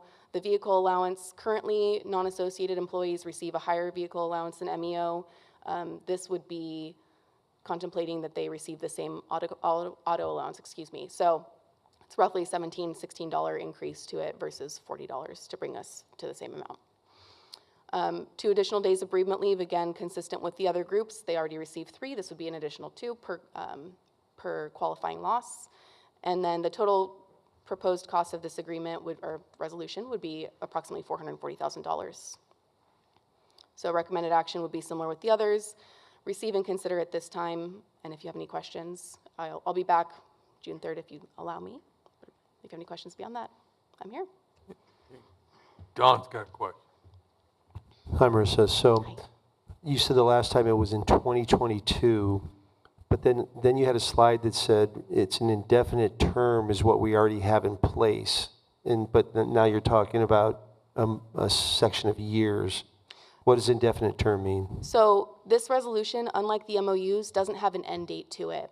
So by way of bringing a new resolution, you're essentially modifying what's already in place and please correct me if I'm wrong.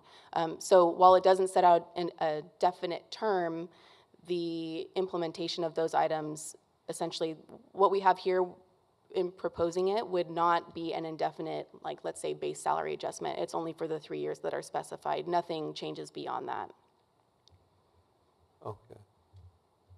A little confusing. On the Okay, indefinite. let me try again. So, No, I got you. It's just sure? indefinite term, just to me. It doesn't And then you end. delineate a term. It's just a little bit of a contrast. But I understand what you're talking about, so you don't need to redefine it. The But terms it don't just- change unless the council decides to bring forward another resolution that supersedes. Gotcha. Thank you. You're welcome. All right, any other questions? I'll move the item. Second. Call the vote.